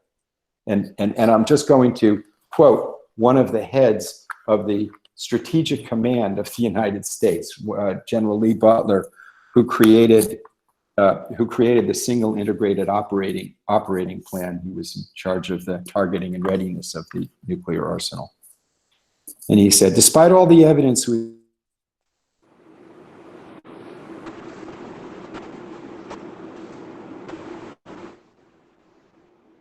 Did we? Well, there is a, yeah, go ahead, Cleo. Okay, all right. Bit of an abrupt end. Hopefully he'll come back and complete his thought at the time. So we have about 15 to 20 minutes left. So there have been some excellent questions in the chat box, and what I'll do is I'll go back through the panel, and if anybody wants to make a comment on what they've heard, ask another panelist a question, or answer one of the questions from the chat box, please do so. I'd like to start, if possible, with Mr. Sotnikov, just to bring in some of the geopolitical issues. We had there was an earlier discussion. This is something. The Russia-India relationship is a very long-standing Soviet-India relationship that is carrying on now through things like the S-400 sale. And there was a lot of discussion about how the Russia-China relationship and the Russian-Indian relationship might develop going forward. So, which of course affects the India-U.S. relationship. Well, Cleo, thank you very much for your question, actually. I think that regarding the Russian-China relations and Russia-India relations, in both cases, there was proclaimed some time ago that Russia and China are strategic partners, and Russia and India are specifically strategic partners. I think that in this triangle, actually, the relations will be continuing to improve and to grow. And despite some differences, which are actually, and some points of discern, which are existing between China and India, Russia is maintaining to keep this strategic partnership with both countries very well. So I think that in the future, in geopolitical things, in geopolitical sense of the word, Russia-China and Russia-India relations, and you know, of course, that when there was the late Prime Minister, Mr. Primakov, he actually stood up for the so-called RIC, Russia, India, China. And I don't think that this is viable for the moment. But concerning the bilateral relations, they will be improving further on, especially in such fields like artificial intelligence, like fighting international terrorism, and like growing the economic relations. And another thing, I would like to say my big thanks to Jonathan, because this example, actually, yes, with the Russian lawyers coming to the United States in the 80s, that was a very interesting thing, you know, and here I actually enjoyed it very much, because I never knew that there was such a program in the Soviet Union, because in the 80s I was a student of Moscow Institute for International Affairs, and we were lack of information. We were having lack of information. But coming back to Russian-Indian and Russian-China relations, I think that these three globally emerging economies, which probably in the future can outbid even the United States economy, and together, the portion of the emerging economies like India, like China, and like Russia will be a significant factor in the new world order. Thank you. I'm so sorry, my computer. Am I back on now? What happened? Yes. Please go ahead and complete your quote. I We're all apologize. waiting with bated breath. My battery ran out, and so I apologize. I'm going to go back and I will conclude my presentation. And thank you for indulging my technological inaptitude. Obviously, in full disclosure, I don't have a lot of trust in technology, mainly from studying the near misses in the nuclear age, where computers made mistakes, where Stanislav Petrov in 1983 was watching the computers which showed a full-scale American launch, and he saved the world by not passing up the command and control. Or the American computer chip that had not been programmed to distinguish between a sunrise and a full-scale missile launch. And in each of these instances, the world hung in the balance. And there's dozens of such mechanical errors, not even mentioning the possibility of human error. And to put the very future of humanity in the hands of a handful of people who will have to make decisions, who have made decisions in these moments of crisis. 1995, there was a weather satellite launched off the coast of Norway, and the Russians were told about it, but it didn't get passed up to command and control. And Boris Yeltsin was given 8 minutes to decide whether this was the commencement of a United States launch against Russia, that this would be an electromagnetic explosion over Moscow, destroying the command and control. And he said the only reason that he wasn't afraid, but they did open the first parts of the code book, the first parts of the code, was that he knew that he trusted Bill Clinton, and he didn't see any reason. We weren't in a crisis. We weren't in a crisis, the kind of crisis that we had when Russia invaded Crimea, or the kind of crisis with the bellicose language coming out of Washington. We weren't in a crisis at that moment. But should one of these technical or human errors occur, what happened there was they discovered that the trajectory was going up to the North Pole, that this was a weather satellite being launched and not a missile. If such a thing happens during a crisis, this is what Secretary of Defense William Perry has been trying to alert everybody to, we could end civilization. This is not realism. So General Butler, who was head of the American arsenal, said, despite all the evidence, we've yet to fully grasp the monstrous effect of these weapons, that the consequences of their use defy reason, transcending time and space, poisoning the earth and deforming its inhabitants. Nuclear weapons are inherently dangerous, hugely expensive, militarily inefficient. Accepting them as the ultimate arbiter of conflict condemns the world to live under a dark cloud of perpetual anxiety. Worse, it codifies mankind's most murderous instincts as an acceptable resort when other options for resolving conflict fail. Not only is it an affront to reason, the International Court of Justice has unanimously ruled that there is a duty to negotiate elimination. The Nuclear Non-Proliferation Treaty is a binding legal obligation on the P5 to negotiate, and it is high time that the countries with nuclear weapons, including Pakistan and India and my country, get together and take seriously this legal obligation that they have. It is look, it's not going to happen overnight, but as we go in that direction, it reinforces the norm against use, which is so important. And it says to the world that the handgun on the corner is not going to bring you security, because threat is not the best way to live with your neighbors. And the virus tells us in stark relief that we are all in one neighborhood, and nuclear weapons don't belong in this neighborhood. And I'll finish reminding everyone that it was a very, very important initiative that did not begin with the United States or Russia, which, by the way, these two countries have 96% of the nuclear weapons.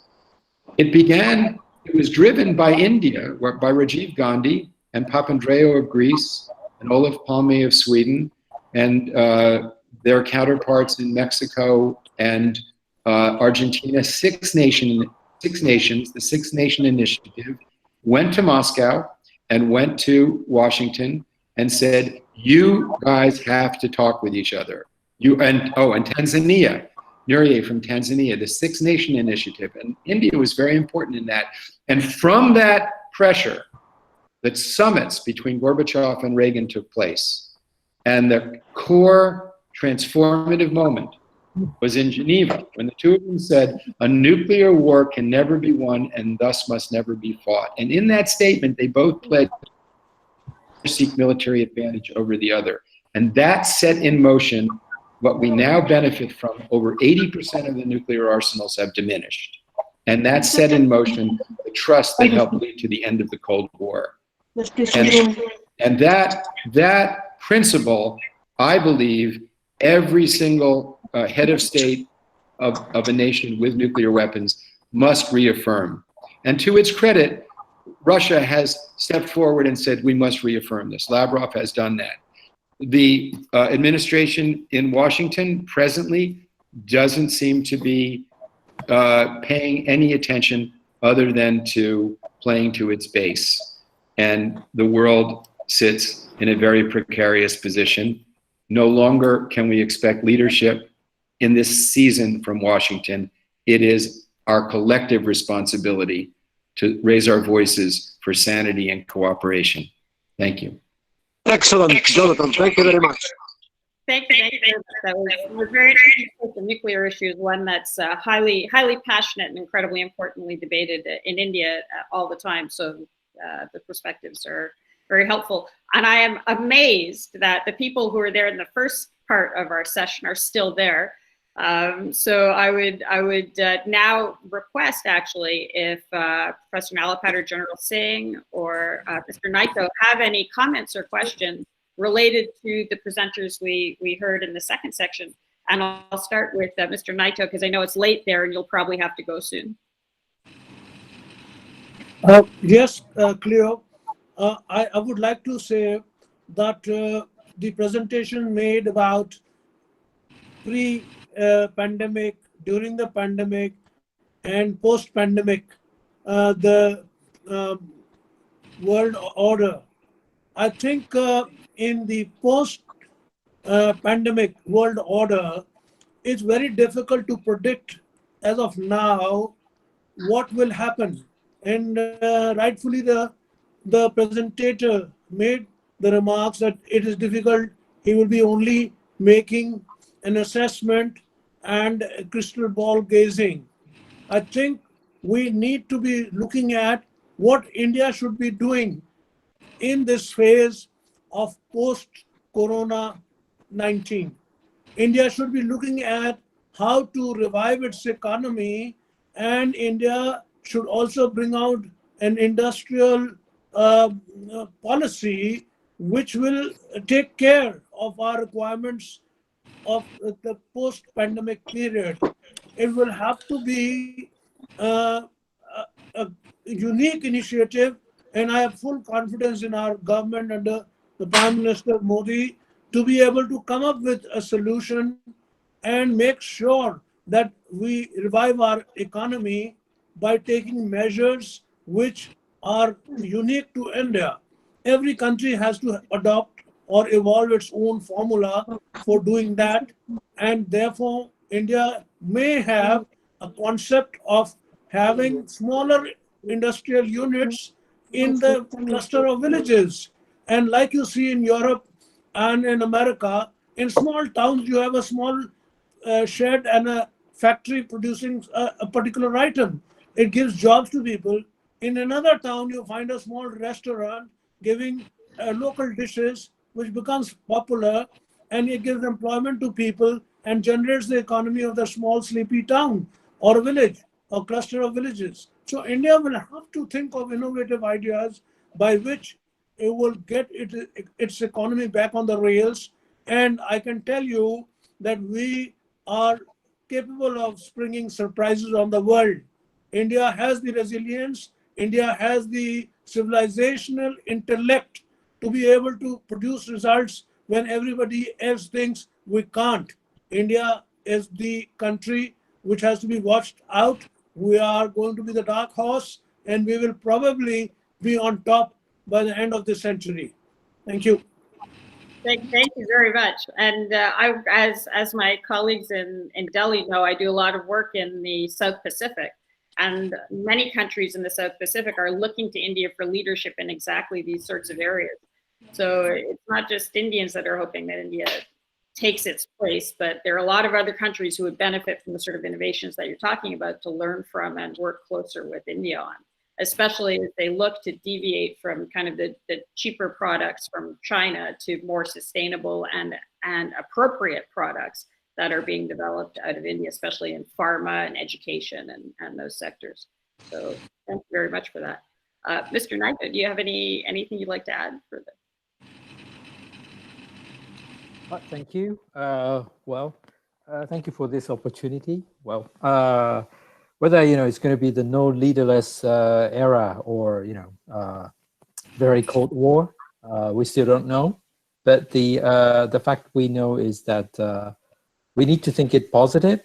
This is a very hard time, and I think Japan is kind of trying to encourage the world with the I think that Professor Mahapatra mentioned that technology is the key in the future, and Japan is now trying to promote Society 5.0, which is the new society based on the high technologies. And if you want to learn about the Society 5.0, I cannot explain instead of the Japanese government, but at least they're thinking about this type of new idea of the technology, which everybody will be happy.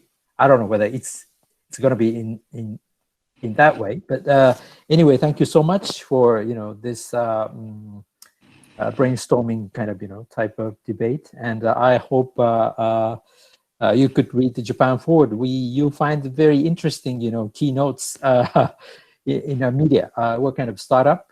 We have just existed for 3 years, but we will try to make a kind of innovative media. So let's see.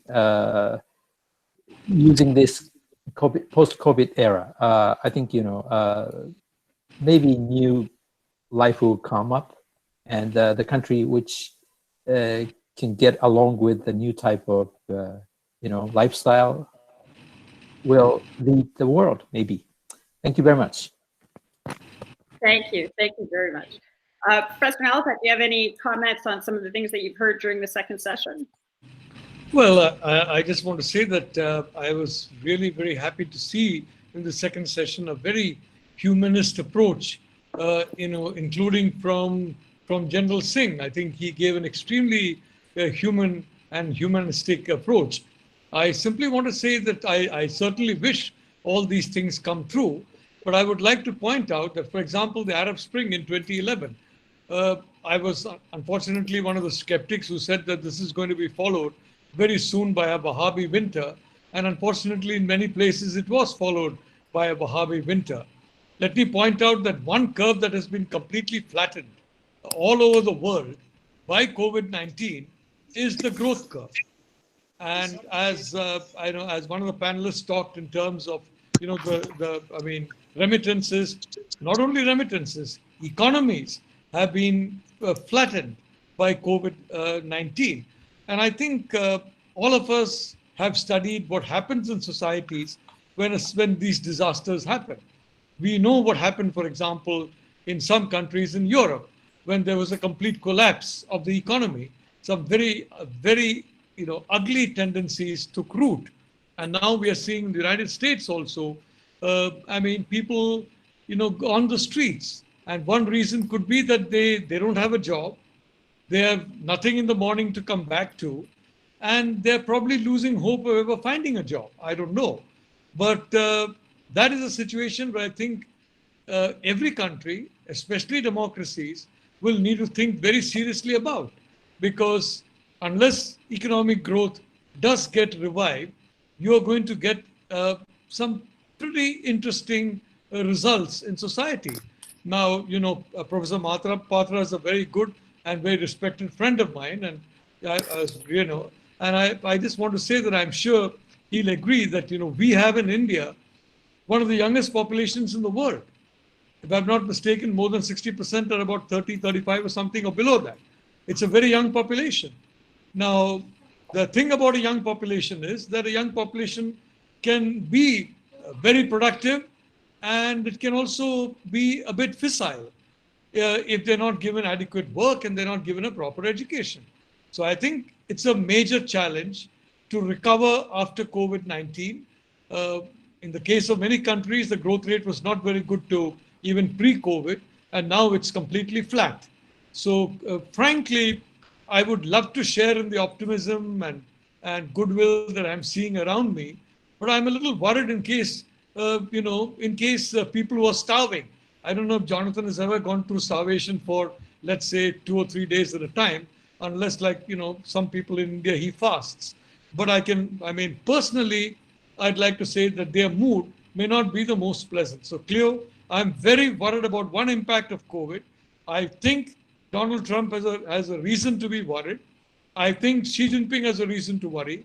And I think Prime Minister Modi also must be looking very hard at the economic options, because I can tell you, if this kind of slump continues for even 18 months, it's going to lead some pretty dramatic changes in society. And if it continues for 2 or 3 years, even more dramatic changes. Thank you. Thank you. Yes, this brings us right back to our initial point, which is what are the economic implications of this going to be? We have the organizers are wishing to extend. The panelists, I know, are very busy people, so we'll give you perhaps just about another 15 minutes to cycle through everybody's comments. Although if you need to leave, that's completely understood. There's a series of questions in the chat box. Just to go back to this economic issue, one of the things that came up, Mr. Sotnikov, I'm not sure if you were there, but was this issue of energy prices and what's happening with energy prices, and that combined with COVID potentially is having an effect, I would guess, on the Russian economy as well. So I don't know if you have any thoughts on the sort of things that Professor Nalapat was talking about in the context of Russia.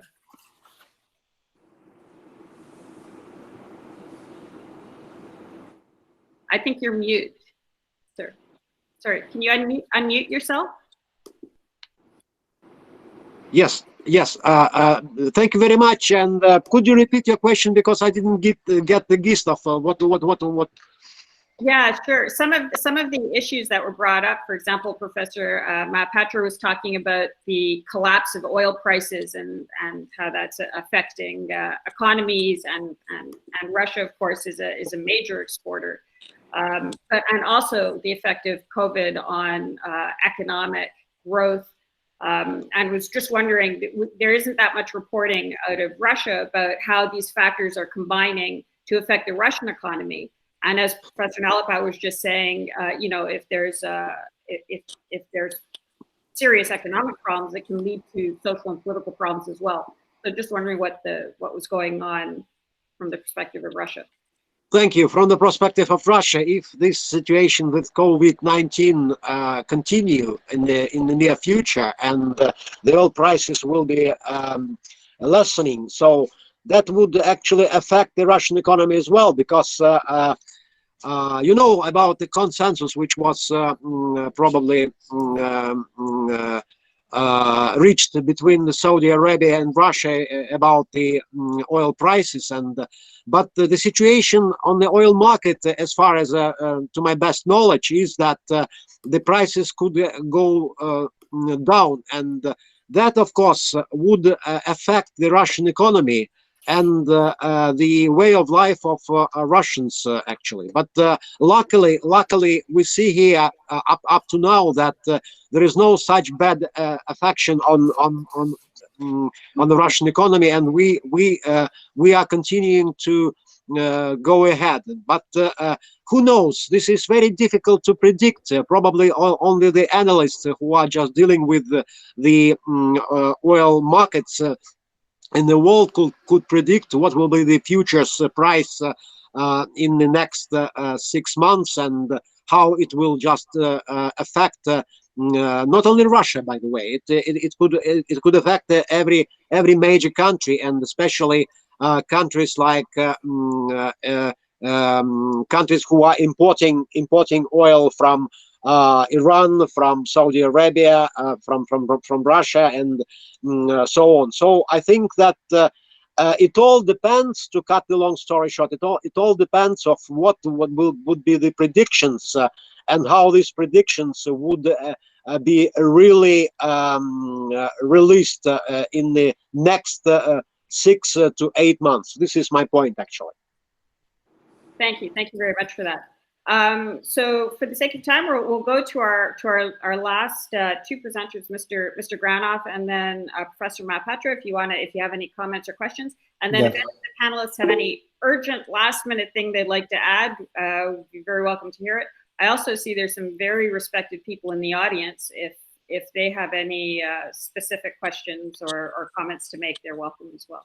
So, so we'll, Mr. Granov, and then if it's okay with you, at the end, Professor Mahapatra, because you're so sweeping in your knowledge, you're probably very well placed to do a big roundup. Thank you. Well, Dr. Nalapat, the young people taking to the streets, and I have 2 sons, by the way, who are in that, are taking to the streets not for jobs, they're taking to the streets for social justice. And they're putting their health after the passion for their conscience. And they're very knowingly doing that. And the demonstrations are extremely peaceful. And there are militias and right-wing extremists who are trying to stimulate conflict and violence over it. But the massive numbers of people who are doing it with almost an atmosphere of celebration, I know from my kids firsthand. And they're not doing it for jobs; they're doing it for justice, because that's something that people crave. I want to talk about what the existential threats that we face, and why the virus presents an opportunity, and why the power of ought can never be overestimated. So let me explain what I mean by the power of ought. When Thomas Jefferson wrote, "We hold these truths to be self-evident, that all men are created equal," that was definitely not an is. And so-called political realists would highlight that men without property were not included in that. Women were not included in that. People of color were not included with that. I think it was 1/5 of the population were indentured servitude were not included in that. But today, we all know that it means all human beings are created equal and have inalienable rights.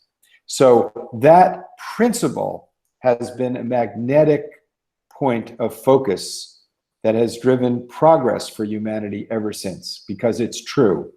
We are all created equal. As the Prophet Muhammad said, we're equal like teeth on a comb. Or if you look at any infants, they treat other infants as without reference to race, caste, religion, or ethnicity. Like the virus, it doesn't look at gender, caste, race, ethnicity, religion, or nation. It treats all of us equally. Now, because we've created nations for the purpose of providing security and well-being, that's the why.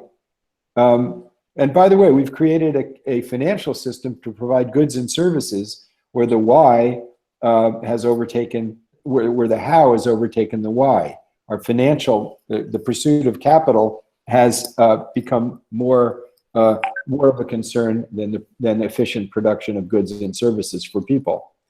And nuclear weapons are created to pursue security. But the irony is the more you perfect the weapon, the less security you obtain. And one of the and by the way, Dr. Nalapat, yes, I had the privilege of living in Sri Lanka in 1974 and 75 while there was a famine going on. And I lived in a very poor part of the country. And I do have a sensitivity to the fact that most of the discussion is about Wall Street or Main Street and not enough discussion about people on No Street, which is going to increase unless we have a green recovery, because as climate change increases in capacity to impact the environment, it's poor people that suffer the most. So there's a cycle of virtue that's before us. And it's one of the principles is the affirmation of the unity of the human family, the reality that we share one home, and addressing the things that we've got to let go of, the myths that we've got to let go of, the dangers that we don't need to carry anymore. As I pointed out, 96% of these horrible weapons are in the hands of Russia and the United States. But there are sufficient weapons in South Asia to end the human endeavor between India and Pakistan. And the greatest threat that we face is a hacker creating the perception of a launch. There's less than 300 seconds to decide whether it's a computer error or an actual launch. And if India and Pakistan were to exchange their nuclear arsenals, the climate of the planet would not sustain agriculture. But India and Pakistan cannot resolve the problem bilaterally, even if things were hunky-dory between the two countries. Because India got the weapons not because of Pakistan. India got the weapon because of China. Pakistan got the weapon because of India. China didn't get the nuclear weapons because of India. China got nuclear weapons because of the Soviet Union and the United States. The Soviet Union, Russia didn't get the weapons because of China. They got them because of the United States. And the United States got them because of Adolf Hitler. So we're living with the legacy of Adolf Hitler.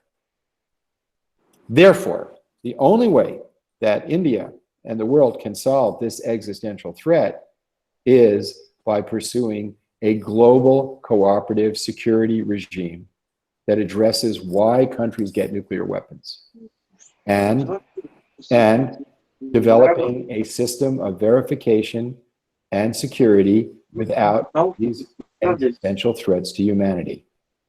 Every local problem in the nuclear age has become a global threat and requires a new ought.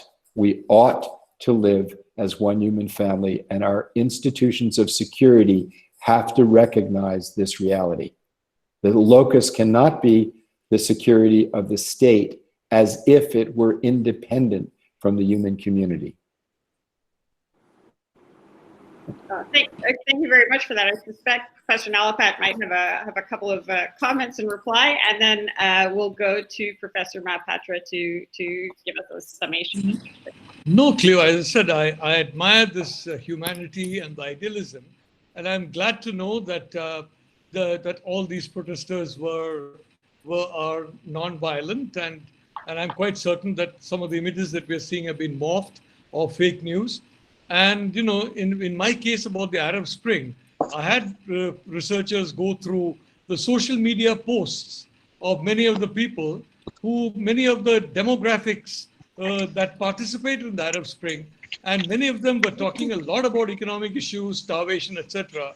And I would like to see a similar social media analysis of many of those who have gone on the demonstrations. And I'm sure they'll bear out, Jonathan's point, that the overwhelming majority did not go there because of jobs. They went there because, as a sort of social justice. And I want to say that, I tweet very little on what is supposed to be my Twitter profile, but I did tweet about that murder of that innocent individual by those 4 policemen.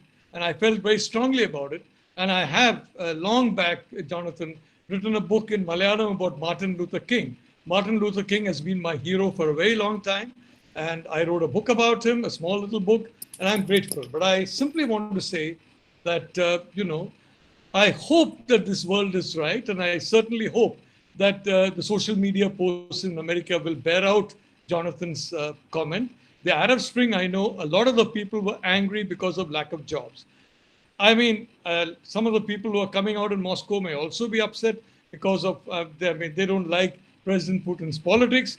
And a lot of people, the overwhelming majority in the US may be coming out because of that. But some people also may be coming out because they have no jobs, they have no income. And I can tell you one thing, Jonathan, if you track people who have not had income, if you track the loss of esteem that they suffer, if you track the way they are humiliated in their friend circle, in their social circle, finally retreating to the family circle, and there also they are humiliated, I think you'll understand that one of the greatest diseases in the world, far worse than almost anything else, is a lack of income. And I'm worried, frankly, about what the lack of income is going to do to our societies across the world. That's all I wanted to say. But again, Cleo, I'm not sure that India signed the NPT, so we have any legal obligation to do what Jonathan says. I'm sure Jonathan would be very happy if we have signed the NPT. And I do look forward one day to a world without nuclear weapons. But again, as I said, I'm not holding my breath waiting for that particular world. Let me respond very quickly. One, we're in total agreement about the scourge of poverty and the duty of the state to address that. No question about that. And of course, that's a driving force in stability. But there's a moral imperative. No, India did not sign the NPT. India's position is that they would not be a second-class citizen in a nuclear apartheid world. But in terms of the legal obligation, they don't have a legal obligation under the NPT, but they have a legal obligation under the unanimous ruling of the International Court of Justice that all nations have a legal obligation under that decision to negotiate the elimination of the weapons. So I would commend to everyone's attention the unanimous ruling of the ICJ on the threat or use of nuclear weapons. And I might highlight that I think the most impressive, by far the most impressive writing in it was by a judge, the vice president judge of the ICJ at the time, Christopher Weeramantry from Sri Lanka. His written opinion on the case, I think, is the definitive legal analysis of this issue. And I just want to finish and point out that 115 countries in the world are presently in nuclear weapons-free zones. They have the belt of the NPT and the suspenders of nuclear weapons-free zones with intrusive verification systems. The Treaty of Pelindaba of Africa, the Treaty of Rarotonga of the South Pacific, the Treaty of Astana of Central Asia, where Kazakhstan gave up 1,400 nuclear weapons, the Treaty of Tlatelolco of Latin America, thus making up the majority of nations of the world in nuclear weapons-free zones. So this is a story that people don't know. It's a story of success, and it's a story that can spread. Thank you very much for that. So with the unenviable job of being the last speaker, and Thank you, Jonathan. we turn to Professor Mahapatra. Thank you very much, Cleo. You have been patiently navigating through so many opinions. I think I'm going to have the last but one word. I'm not going to have the last word, right? I'll be very brief. I'm so happy that more than 70 people are still listening to all of us. I'll just make 3 points in response to General J.J. Singh's remark, Vladimir, and Jonathan. Very brief. What should India do? I think what India should do, it is already doing. When Donald Trump was negotiating with a German company about having a new vaccine and American monopoly over that, when Xi Jinping was selling masks, later, of course, Donald Trump said that is wrong, but that was the news. And when Xi Jinping was selling masks, to even Italy, at that time, Narendra Modi ji, our Prime Minister, was the first leader and probably the only leader in the world who called all the capitals of South Asia, the SAARC members, and said, let us do something together. European Union did not think like this. When Italy wanted some help, all of us know very well what was the response of Denmark and Netherlands and other countries.